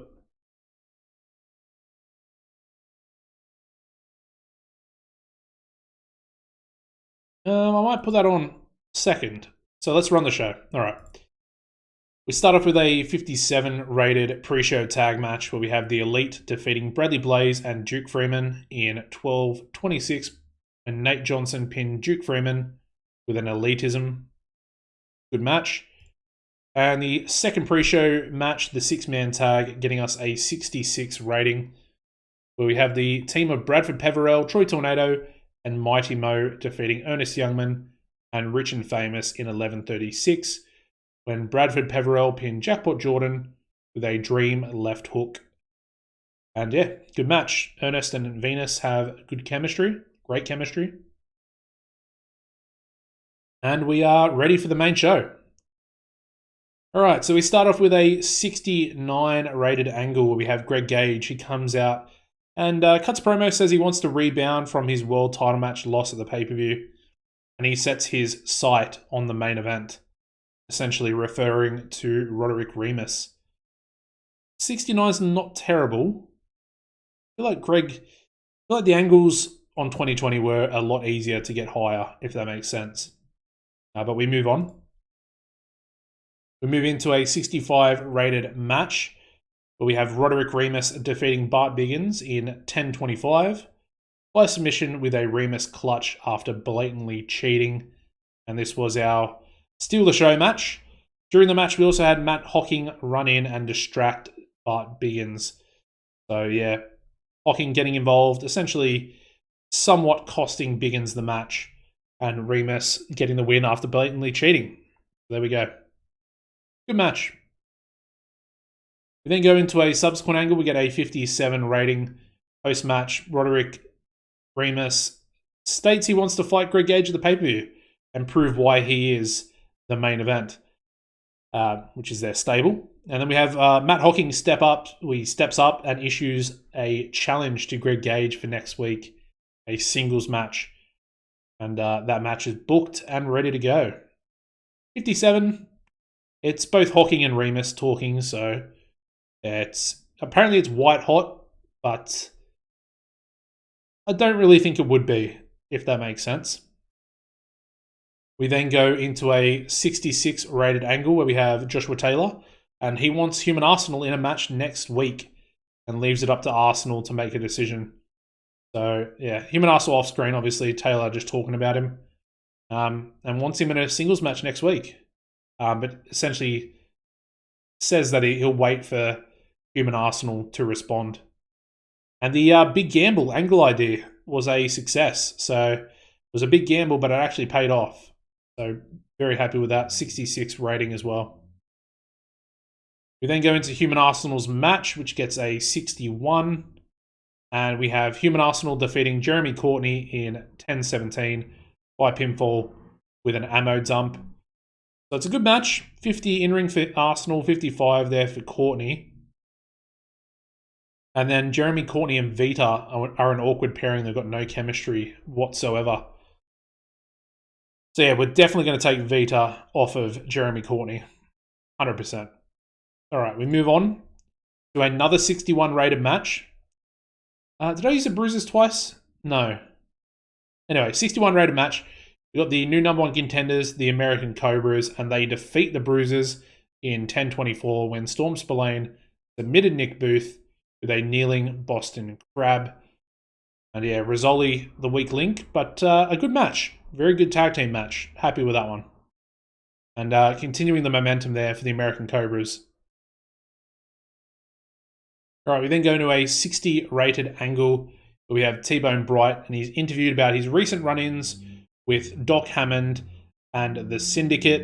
And basically, T-Bone says to Jason Azaria that he wants to destroy the Syndicate. He wants to destroy Wolf Hawkins' stable that he has going. And at the moment, he's looking at picking on Doc Hammond as the weak link, the old veteran taking orders from a younger Hawkins. 60 rated, not too bad, not too bad. We then go into their match together, getting us a 72 rating. Very good match. We've got T-Bone Bright defeating Doc Hammond in 9:57 when Doc Hammond was disqualified when Flint Slater ran in and attacked T-Bone Bright. And then during the match, we also had Jalen Martins run in and attack T-Bone as well. That's a lot better booked than their previous main event that they had together. I think it was the second show. It's a lot better, a lot better. Anyway, we got a DQ finish here, cheap win. And then Doc Hammond and T-Bone Bright have great chemistry together. And it showed in their performance. Good stuff. Wow. We then go straight into a 76 rated match where we have J Cord defeating Rowdy Ryan Robertson in 10:27 by pinfall with a Super DDT. 76 rated. That is an incredible match rating. Wrestling rating was 60, crowd rating was 50, and we get a 76. That math isn't mathing for me, personally. But yeah, we will take it. We'll take it all day long. So inexperience there for Ryan Robertson, and then physical condition for J Cord. So that's what I was talking about. I showed you guys before we started the booking process. The yellow body for J Cord is leading to a penalty in all of his matches, which is very frustrating. Hopefully that'll start to increase. Very good match nonetheless. We move into a 56 rated angle. That's actually not terrible, if I'm being honest. We got J Cord and the Elite. J Cord and the Elite there. The ordering's very, very weird there. But they attack Robertson post-match, and then we have the Lone Star Legion come out and make the save. And we have the match booked for next week, which will be the 3-on-3 tag, big tag team match, with these three members being Dave Diamond, Bradley Blaze, and Duke Freeman, taking on J Cord, Eddie Chandler, and Nate Johnson, the Elite. So yeah, J Cord was fantastic. Duke Freeman performed poorly. 56, it's not great for the Cord. Obviously, he's involved in it, but it's still relatively good to give, Robertson popularity, Freeman popularity, even Blaze to a certain extent, because he's only got about 40 popularity at the moment. So, not terrible. All right, we then go into a 61 rated tag team match. We've got H2O defeating the debuting LA Stars in 10:22 when Freddie Huggins pinned LA Star 2 with an FTW after Laura Catherine Huggins interfered. So yeah, Laura interfering, storytelling match, LA Stars making debut. Both got the Hollywood Star gimmick. Initial rating of great for LA Star 1 and only adequate there for LA Star 2. So LA Star 1, very marketable gimmick, will sell a lot more merchandise. And then wins and losses have a greater impact on popularity changes and a large penalty to psychology during matches. And then, yeah, small boost of star quality to LA Star 2 during his matches and angles. So that's actually a really good one. Although the marketable gimmick would be pretty good there for LA Star 1 as well. Good stuff. Good debut. 61 rated match for the LA Stars. All right, we then move into a 75 rated angle from Sammy Back. Sammy Back wants revenge for last week. He challenges one half of the Behemoths in Titan to a match at the next pay-per-view. And yeah, we're going to add a little bit of extra spice to this match going into the pay-per-view as well. I'm thinking of a steel cage match between Sammy Back and Titan. Yeah, 75, very good angle, very happy with that. Sammy Back, probably not as good in the ring anymore, but still very good on the mic, good entertainment skills, and still very, very useful for us. All right, the main event. We get an 80 rated main event. A very good match indeed. We have Aaron Andrews defeating Titan in 15-14 by submission. Wish he would have used a finisher, but that's perfectly fine. And it's an 80 rated match. So good. Very good match there for Titan. Only a 62 in ring, but he is the better performer out of the Behemoths. So we will take that all day long. And yeah, Floyd did some good work at ringside. Dirt sheet. Physical condition, which is the same for Andrews as well. And then Titan was penalised for stamina as well. So we didn't get the road agent note, but his stamina is still too low, even for a 15-minute slow built match. Essentially, that's the way it's working. You still get a small penalty, but it's not like a large penalty where the road agent, you're going against what the road agent says. Very happy with that though. Aaron Andrews stepping up big time there. Alrighty, let's finish the show. We once again get a 77 overall show rating, so that's back to back. That might even be back to back to back on TV, I think. 77s. It does increase again our popularity in 6 regions, which is 6 Canadian regions, and then obviously, is it Manitoba the top one that it doesn't actually have growth in? Because there's not enough viewers there, not enough population for a medium-sized broadcaster. But 77 is still pretty good.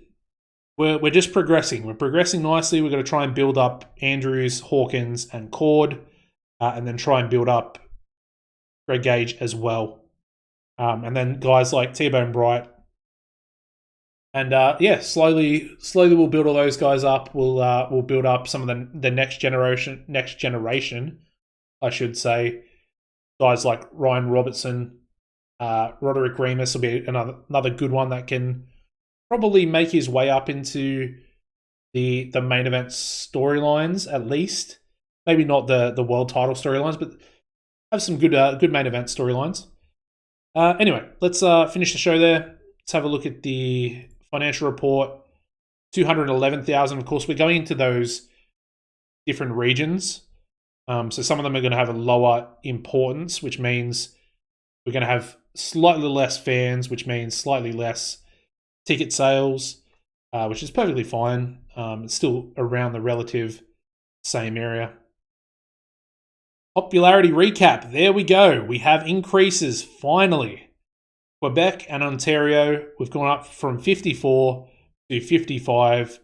The other regions are a little bit lower, which is perfectly fine. They've probably got less population there. But they are still increasing. So that's the important thing. And it is the Maritimes. That is that one region where we're not able to grow, essentially, as a result of our current broadcasting deal for Canada. So, yeah, it is what it is. Perfectly happy with that. Very good. Post show complete. And we move on. I think we'll do one more TV show for this live stream here today. Oh, I've got to sit up out of my chair. Hopefully not hit the green screen behind me. Yeah, my backside is falling asleep. All right. Who's this guy? Hub. Japan and Europe. Talented Polish brawler.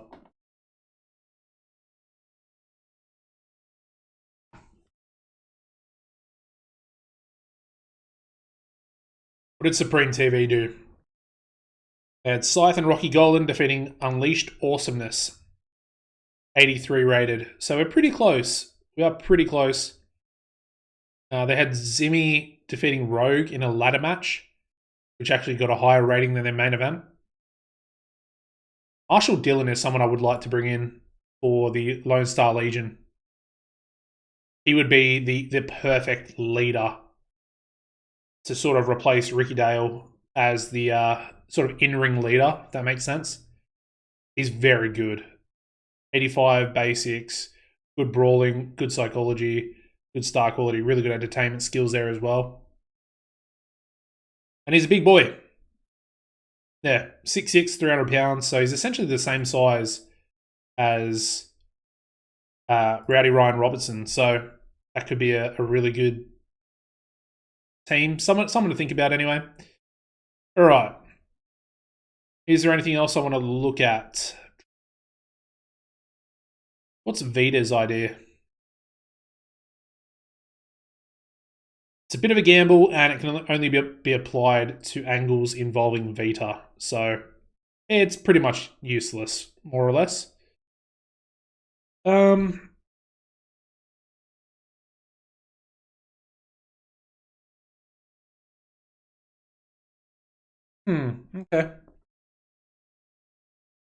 I want to sort of keep track of these. Okay, so we got 3 creative finishes here. One's a bit of a gamble, one's likely to succeed, and the other one's a surefire hit. And then we've got another one, which is, again, a bit of a gamble, which I've wrote random match. Fair enough. All right, let's just keep advancing. Try and get through to the third and final show of the live stream here today.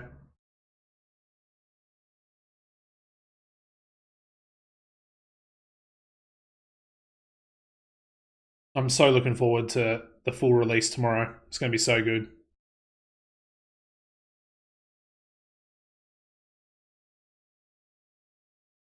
Xavi Ferreira with FCW.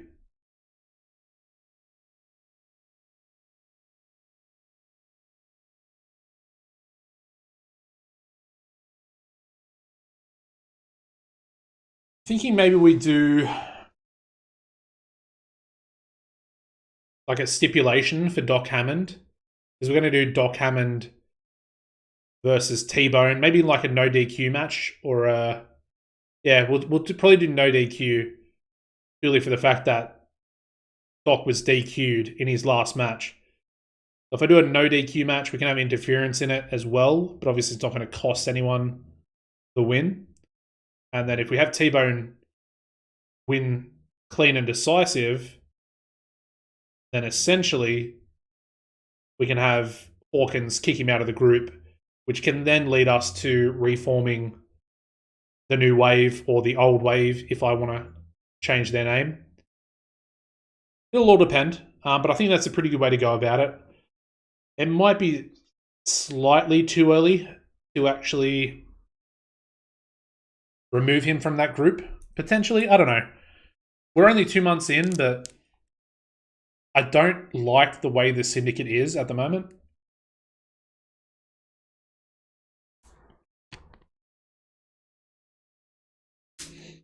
Malachi Milk, eh?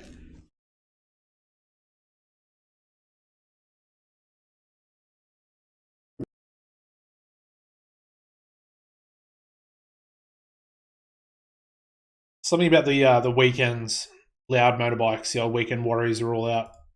Eric Strong. Interesting. Graham Gorman, that's another very familiar name. Did he just leave? He did. Sulks away from ACPW. Interesting.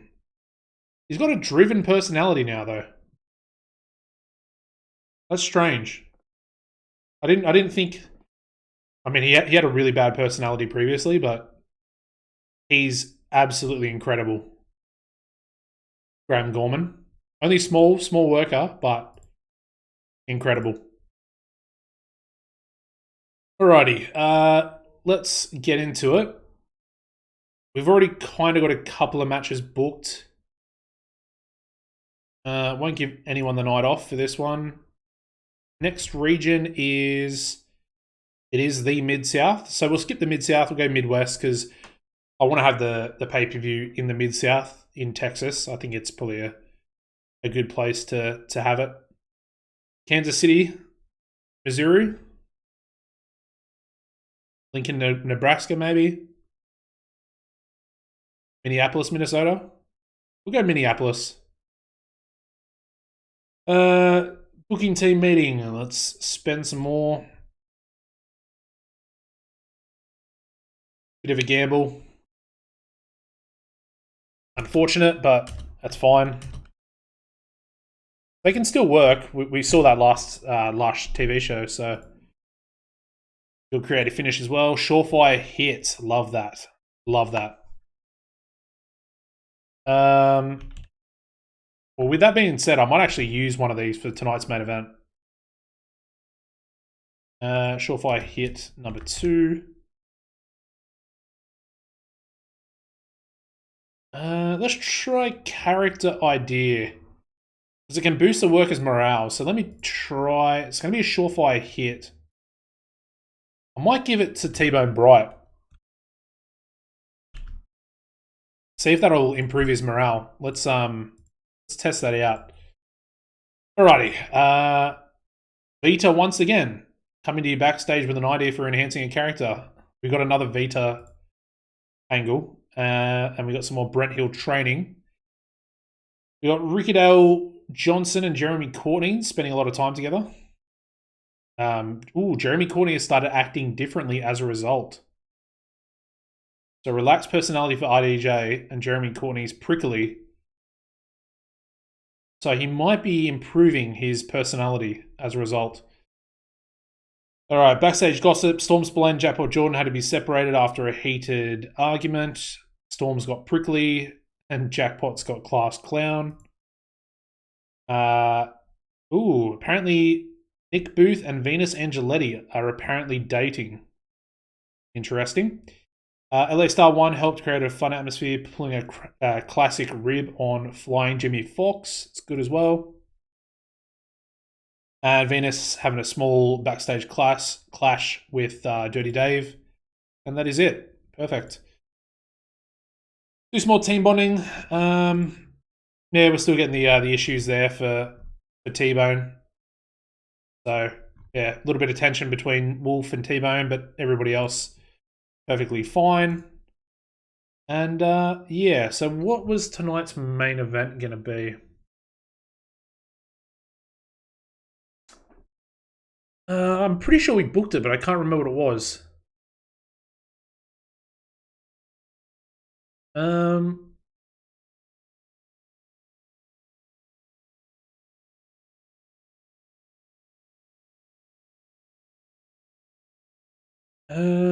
Yeah, I honestly can't remember. Did we book a main event? I don't think we did.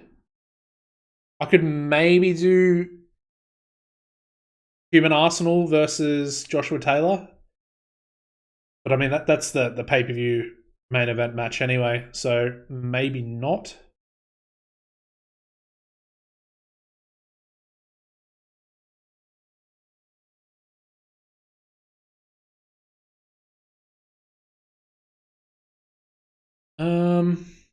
Let me go back. I want to go show history. Let's go back to Malice in Wonderland. Sammy Back defeating Killer Shark was a 77 rated match.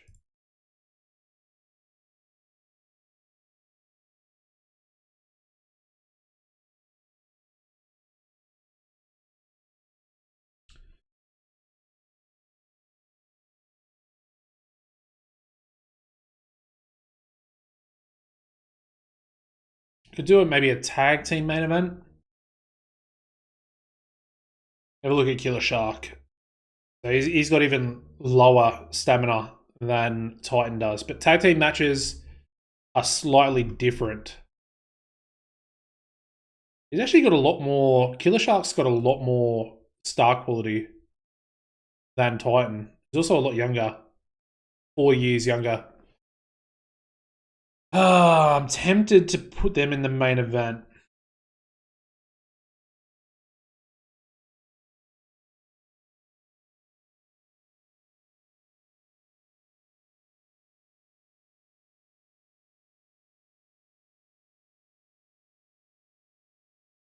I was going to do a Wolf match, but I can't remember who I was going to do it against.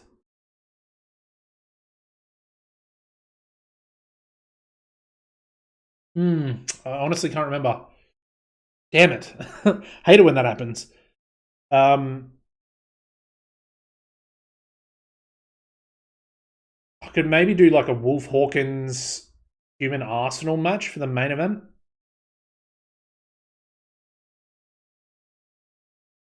Let's do that. So Wolf Hawkins, Human Arsenal, main event. Try and give it 20 minutes. Hawkins will get the win. Make it tainted. Actually, instead of tainted, literally outside interference finish on Human Arsenal by Josh Taylor. It's probably the better way to go about it. Further adding to the issues recently. So book that. I think pre-main event, maybe just Hawkins and Taylor together.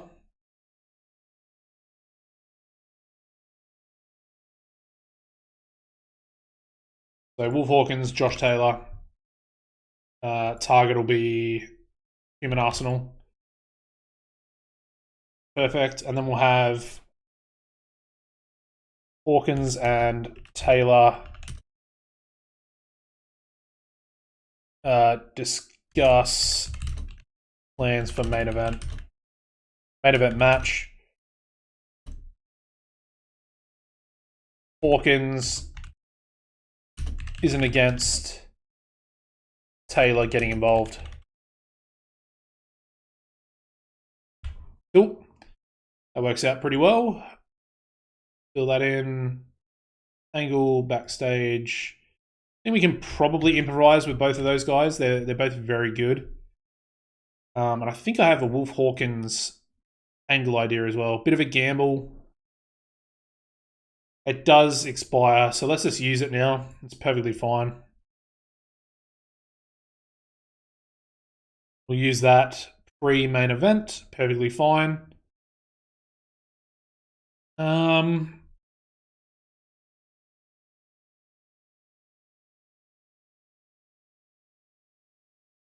almost wonder if there's a way I could do like a double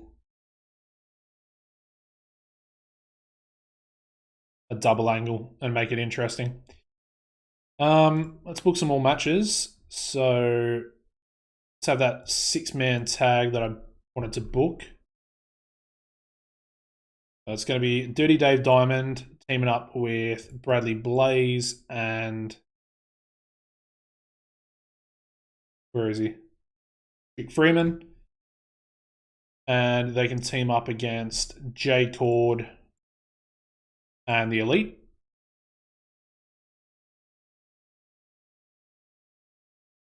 We'll probably give this one 12. I was going to say I could probably give it 15, 16.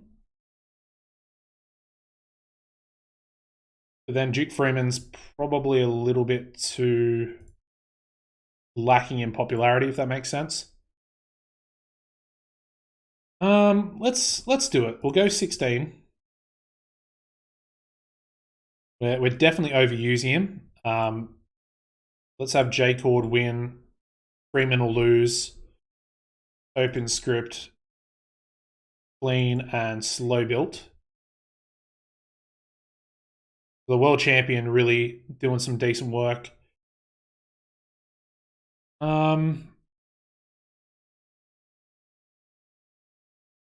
That's fine. We'll chuck that there. I might even have an Aaron Andrews interview. We'll go, yeah, cutting a promo. Aaron Andrews onto J Cord.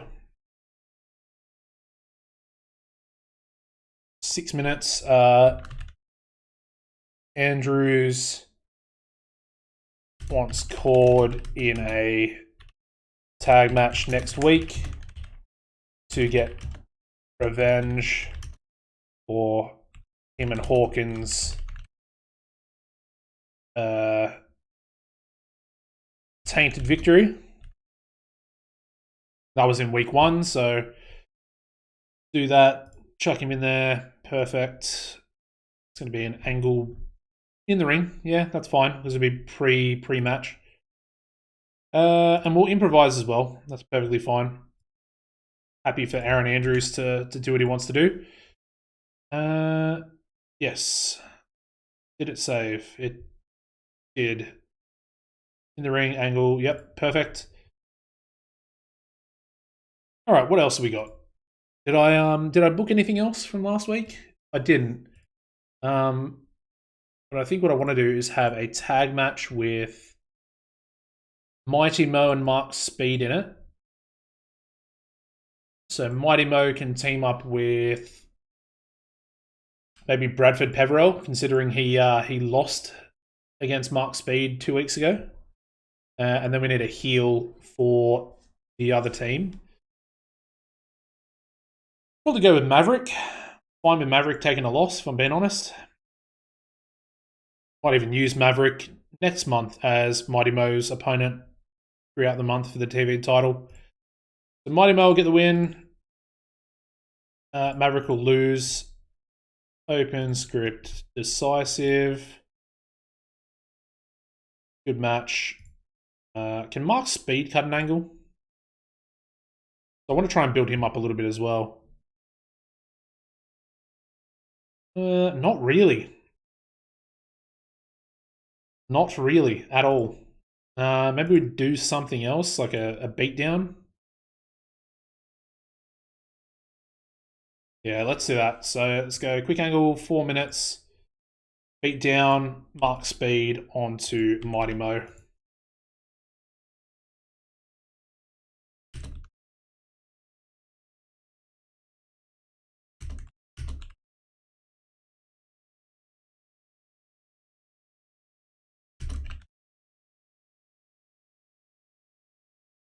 Simple and easy, love it. In the ring, angle, perfect. The Mark Speed attacks Mighty Mo post-match, leaves him down and out. Script that one as well, save that. Book that, that'll go post-match. Yeah,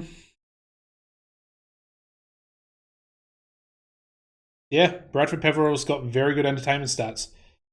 Let's do we'll do an interview, 6-minute interview backstage with Mighty Mo, Mighty Mo and Bradford with Jason Azaria. And it can be on to Mark Speed and Maverick. Cool. So Mo and Peverell are interviewed for their match against Speed and Maverick. There was a bit of a typo back there, I think. Interviewed. Cool. So that'll go for 6 minutes. Love that. Try and script it, although I think Mighty Mo likes being scripted, but we will try. Actually, Peverell's pretty damn good, so he might actually be able to run it improvised. Nice. All right, that looks good. What else? We've got the Matt Hocking versus Greg Gage match, so we'll get that one in as well. This will be our steal the show, 100%. Hocking's pretty good. He's a pretty good worker. In every facet, essentially. Like, he's good on the mic. We'll go 12 minutes for this one as well. Greg Gage getting the win. Called slow. Get rid of slow build. Go clean. Steal the show. Perfect. And then we might do. I might try a stare down. So let's have Greg and Roderick both work on the crowd. Gage and Remus stare each other down. Pre-match.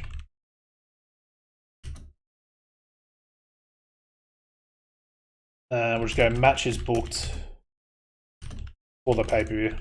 Cool. Give that 4 minutes. Want to see how that one does, to be honest. In the ring angle, hype, blah, blah, blah. Perfect. Copy you, paste you. Perfect. That'll be pre-match. What else have we got? That one's sort of being dealt with. Haven't really done anything with that. I might have Sammy back in a tag team match. Let's go Sammy back and one-man army. They can take on Goya and Kamimura. 10 minutes, perfect. Sammy the win. Open script, decisive. Perfect. And then I want to have Sammy cutting another promo because his promo last week. Actually, let's do the opposite. Let's do a 6-minute Floyd angle with Killer Shark and Titan, both on intimidation. And then Sammy can be off screen. Made that backstage. Floyd makes a promise that Titan will end Back's career at the pay-per-view. Simple and easy. I like that. We'll script that one though. Make it an angle backstage. Grab you, put you over there. Perfect. Save everything and book everything. We can either do one more angle. We can probably only do a match, actually. We're at 71%. So what other match can we do?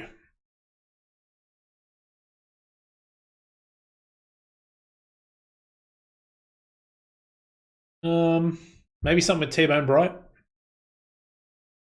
T-Bone Bright versus... Yeah, let's do that. Flint Slater versus T-Bone Bright. Work the crowd match. Although that would probably be a pretty good wild brawl. Just saying. But this will be a nice, clean, decisive victory for old T-Bone.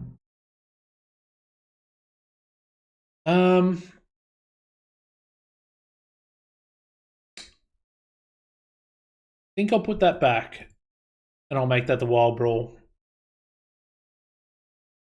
I'll put it after Sammy Back and One Man Armies match. It should do relatively well there. Steal the show for that one. That's perfect. Mighty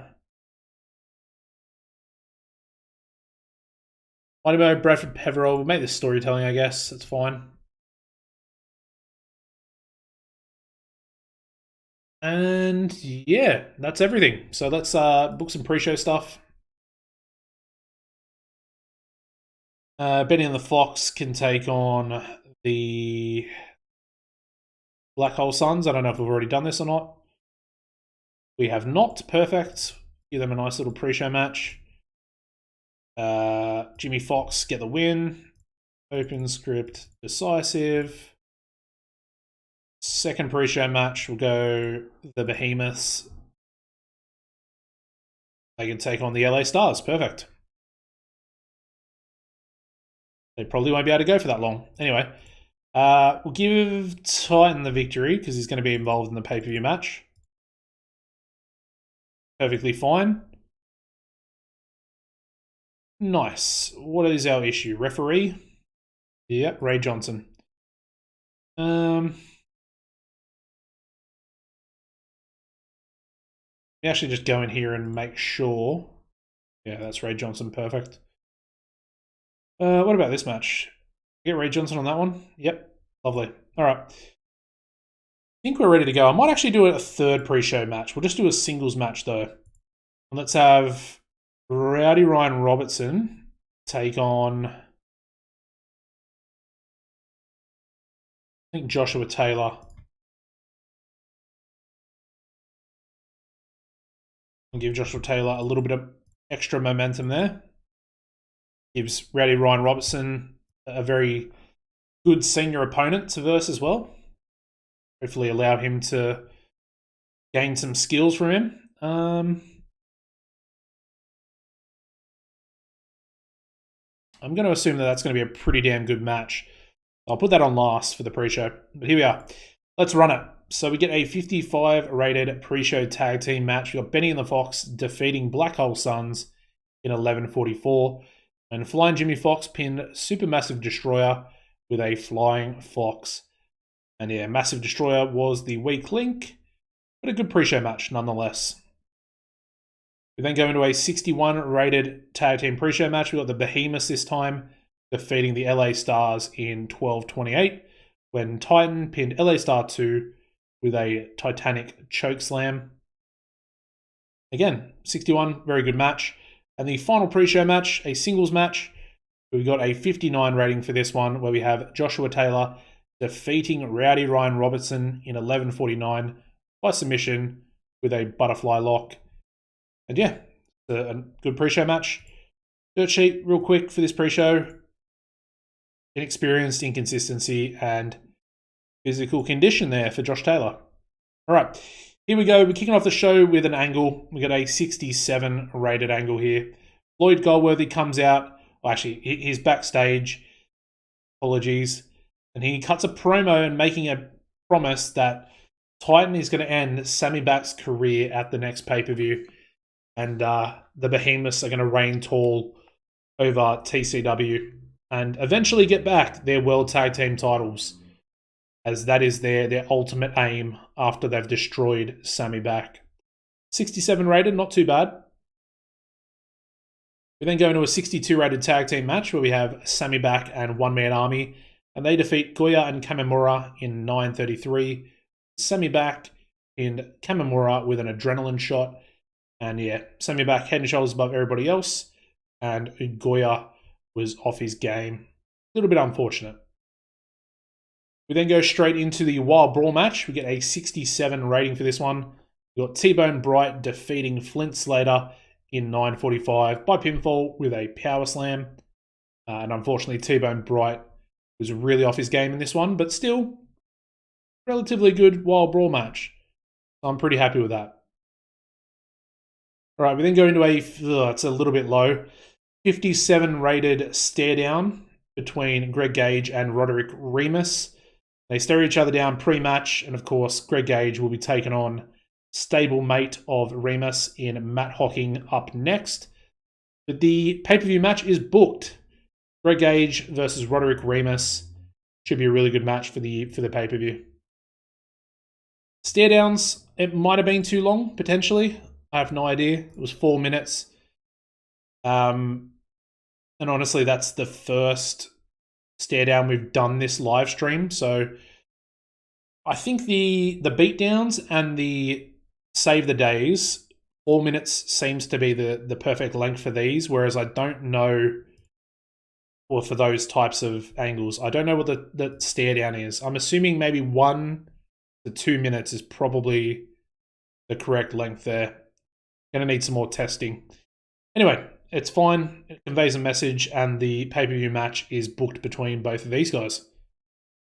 Leads into the match, which does indeed steal the show. We get a 79 rating for Greg Gage and Matt Hocking, and we have Greg Gage defeating the main event, Matt Hocking, in 12:28 by submission with a proton lock. There we go. The match was designed so the wrestlers could go out and try and steal the show. Greg Gage off his game, in this match as well. A little bit frustrating, but still, 79 is very, very good, especially for a 12-minute match. I had a feeling these guys were going to do a good job, so very pleased. And we move on. We move into a 62 rated angle where we have Mighty Mo and Bradford Peverell, and their interview before their match against Mark Speed and Maverick. Of course, Mighty Mo and Mark Speed will be facing each other for the World Television title at the pay-per-view. And unfortunately, Mighty Mo struggled going off script, even though he was the reason why we improvised for this angle. So a little bit frustrating there. But Bradford Peverell, he's got really good entertainment stats, and he enjoyed having the freedom off script. Happy days. That tag team match does very well. We get a 66 rated match here. You got Mighty Mo and Bradford Peverell defeating Mark Speed and Maverick in 9:31 when Mighty Mo pinned Maverick with a plunging spinebuster. And this was our storytelling match. Mighty Mo carrying the match as well in the ring. So very happy with that. And overall, just a pretty good tag team match for our sort of mid-carders, really. I'm very happy with that. The television title mid-carders, I would say. We then move into a post-match beatdown where we have a 48 rating. We've got Mark Speed attacking Mighty Mo post-match, and he leaves him down and out. And Speed raises the World Television title. And Mighty Mo, I probably should have done a storyline loss for Mighty Mo with this one. I forgot to do that. Leaves him down and out. And Mark Speed looking pretty strong. All right, we then go straight into another angle. We get an 82 rating for this one. Andrews wants J Cord in a tag match next week in the main event to get revenge for his tainted victory with Hawkins in week 1 of February. So, yeah, Aaron Andrews wants a rematch. Doesn't necessarily say Hawkins needs to be in there, but he wants J Cord, obviously. He is vying for the World Heavyweight title along with Hawkins this month. And yeah, Andrews improvising well. It was only Andrews cutting a promo in this angle, and it gets us an 82 rating there as well. Very happy with that. That leads on the last show. We get a 73 rating for this one, where we have J Cord and the Elite defeating Lone Star Legion, Dirty Dave Diamond, Bradley Blaze, and Duke Freeman in 15:55. And J Cord pinned Duke Freeman with a super DDT. And then obviously J Cord head and shoulders above everybody else in the match with a 91 in-ring performance. 91. He shone in the match. Oh my god. That is ridiculous.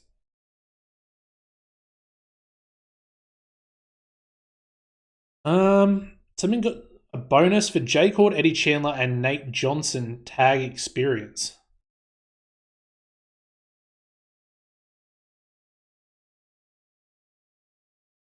Interesting. Okay.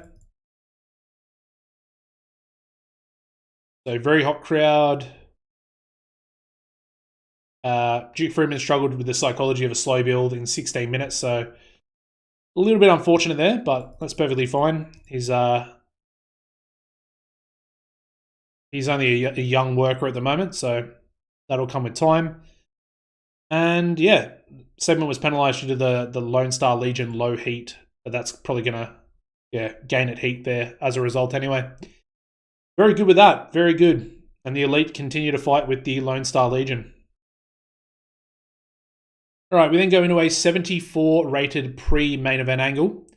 Now we have Hawkins and Taylor, and they discuss the plans for the main event match, which is, of course, Wolf Hawkins versus Human Arsenal. Unfortunately, yeah, so they discuss the plans for the main event. Hawkins isn't against Taylor, Josh Taylor getting involved. Human Arsenal versus Josh Taylor at the pay-per-view.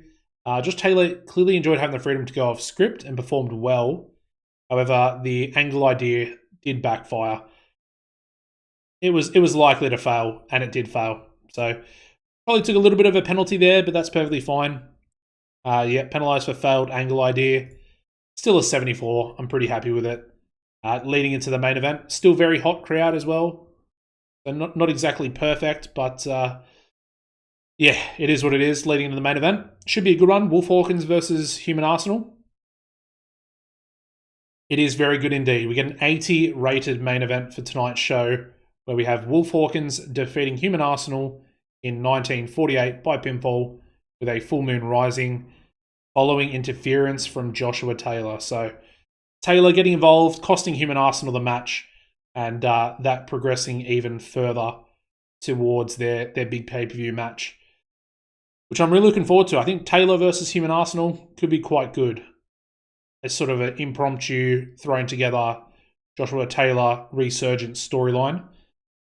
And yeah, just a good match. Hawkins gets a nice win going into the pay-per-view as well. We've got the go-home show left. And yeah, pretty happy. Our main eventers are starting to pull their worth in relation to our main events on TV, which I do like. And then the mid-carders and upper mid-carders they're still putting in work, and they're still, I guess, somewhat keeping up with the main event talent, which is exactly what we need for our TV show. Anyway, let's finish the show here. What do we get? Ooh, we get a 79 this week. We've had 77, I think, back-to-back 3 weeks in a row. We finally get popularity increase in the USA, as well as Canada as well. So I'm very happy with it. Hopefully that boosts us. It probably won't get us back to 75, but it'll get us back, because we had 2 shows where we lost popularity. So that'll hopefully get us back to just below where we were when we started the save here. And yeah, more increase in Canada as well, which is going to help us out, getting up to 55, so we can try and get that next bigger pay-per-view deal. We'll finish the show there. Financial report, we get a 210,000. I think it was 211 last show, so it's exactly the same. Popularity recap, here we go. Oh, look at that. That's what we like to see. So 74 to 75 in the Great Lakes, Mid-Atlantic, Mid-South, Midwest, Southeast, Southwest, and the Tri-State. So it's only New England and Northeast that didn't go back up to 75. A little disappointed by Canada, though. I was hoping that, these bottom four would go up to 55, but yeah, it is what it is. I'm very happy to get that back up, though, albeit a bad show, and we could be below it and lose that popularity again, but we'll just keep pushing. We'll keep pushing, seeing what we can do with TCW. That was a really good show, though. I'm very happy with that. A couple of things we could have done a little bit better as well, but I think overall that was a great show. Who have we got in the chat? We've got Question the Mark. Hey, man. Good to see ya. Jay Cord pulling out his top rope DDT, the old super DDT. We've got Schnitzel in here as well. I don't think you have to do slow builds for every match over 15 minutes. It's more useful for guys that have low stamina. Okay. The one thing I do notice is that you do actually get a bonus in the dirt sheet for having the slow build approach. Nice booking. Thank you, Question the Mark. Taylor's a good hand. Yeah, he's still good. I'm trying to put him on a resurgence storyline similar to Off Bagwell on WCW, so we'll keep him on that sort of path. And what do I think of the game from Schnitzel? I really like the game. I really like the new additions, the new features. I think it really improves a lot of aspects that TEW 2020 was lacking. And I think overall, it's a very similar game. They're obviously based off the same game, being 2020. But TEW9 feels a lot more in-depth with all the new features, which I really like. It just adds more immersion to it. Allows you to do more things as well, and gives you the potential to be, more creative with angles, even the creative energy type deal, where you would use a booking team, come up with ideas that are going to benefit your workers, like a creative meeting essentially. Anyway, Mikey Lau, he has extended with SWF very quickly, I must say, very quickly indeed. Stephen Parker though, Stevie P, he could be a good option to bring in. I love Stevie P. We had him on the local to global back in the day. Oh, it's very tempting.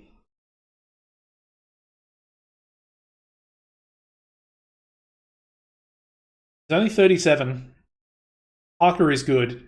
He's very over. He'd probably be upper mid-card, but he is 37.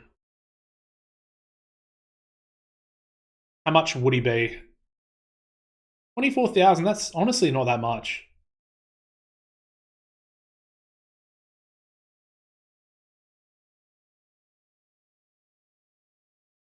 Yeah, new additions, it makes the game more immersive, and I think that's definitely what the case is with this. It feels very different. Well, I feel very different towards this game than I did with going from 16 to 2020, if that makes sense. This feels, maybe it's because it's still very much more familiar with what I'm used to. But yeah, I don't know. It just feels really good. And I'm very, very excited to get stuck in with the full release and to run a local to global. Jillian Jarvis extends. Frederic leaves FCW. Did he get signed? I'm assuming he got signed by US Pro. Yeah, I'm going to assume that he probably got signed at the start of the at the start of the game. Kimber Brave has left WLW, also signed to US Pro.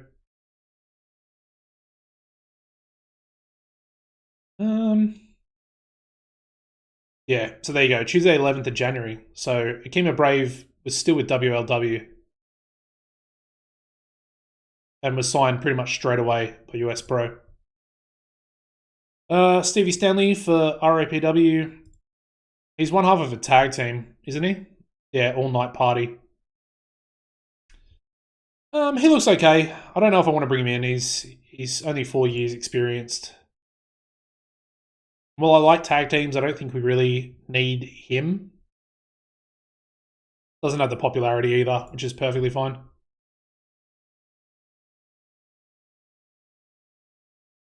Yeah, that's a good idea, question the mark.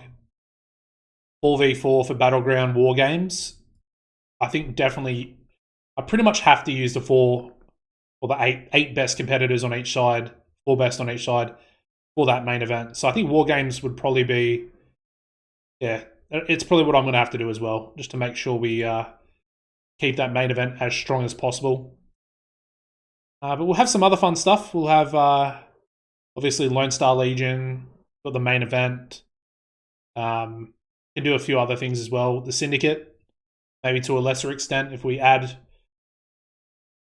members to the Syndicate, because obviously I probably want Wolf Hawkins in that War Games match. But yeah.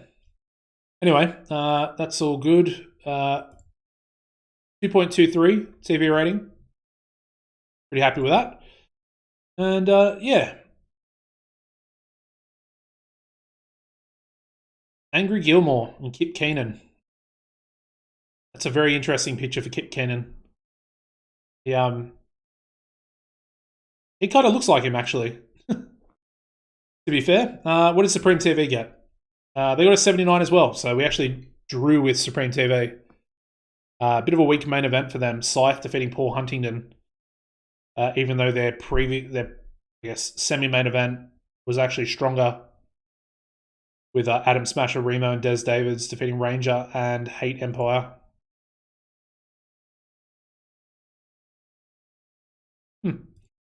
Interesting. All right. Well, that was pretty much it for the live stream, guys. I booked 3 shows, so I'll show you those now. This is our first show, 77, main event of Jay Cord and Wolf Hawkins defeating Aaron Andrews and Sammy Back.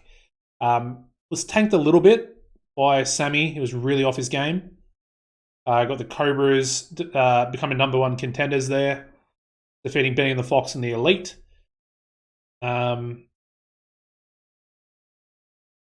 Behemoths defeating the Nasty Boys. Good match there. Mighty Mo wanting someone to step up and become the new #1 contender. Then we had Mark Speed in that #1 contenders match defeating Bradford Peverell.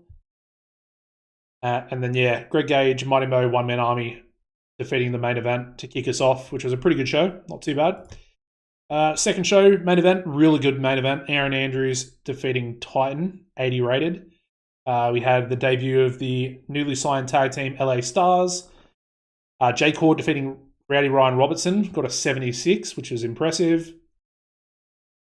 Who else we got? Remus defeating Bart Biggins was good, which was the start of the storyline there for Roderick and Greg Gage. Wants to set his sight on the main event, which is obviously the stable name for Roderick. And then, yeah, the most recent show, Hawkins defeating Human Arsenal. Good 3 shows. Good 3 shows. Yeah, that's what we find ourselves at the moment. So pretty consistent, 75s now, which is good. Canada, I'm wishing that these were up to 55s, but it is what it is. And then obviously we need to work everywhere else as well. But yeah, that is, go home show next. I think for the next live stream, we'll continue with TCW. And essentially, I'll do the go home show and then the War to Settle the Score, the pay-per-view, in the next live stream. So yeah, should be good. Looking forward to it. Really enjoyed today's episode, actually, or today's live stream, I should say. Spill over to Ontario, Great Lakes. Where did I just do? I think did I do the Great Lakes? I did Midwest, Mid-Atlantic. I did the Great Lakes to begin with. So that was our first show.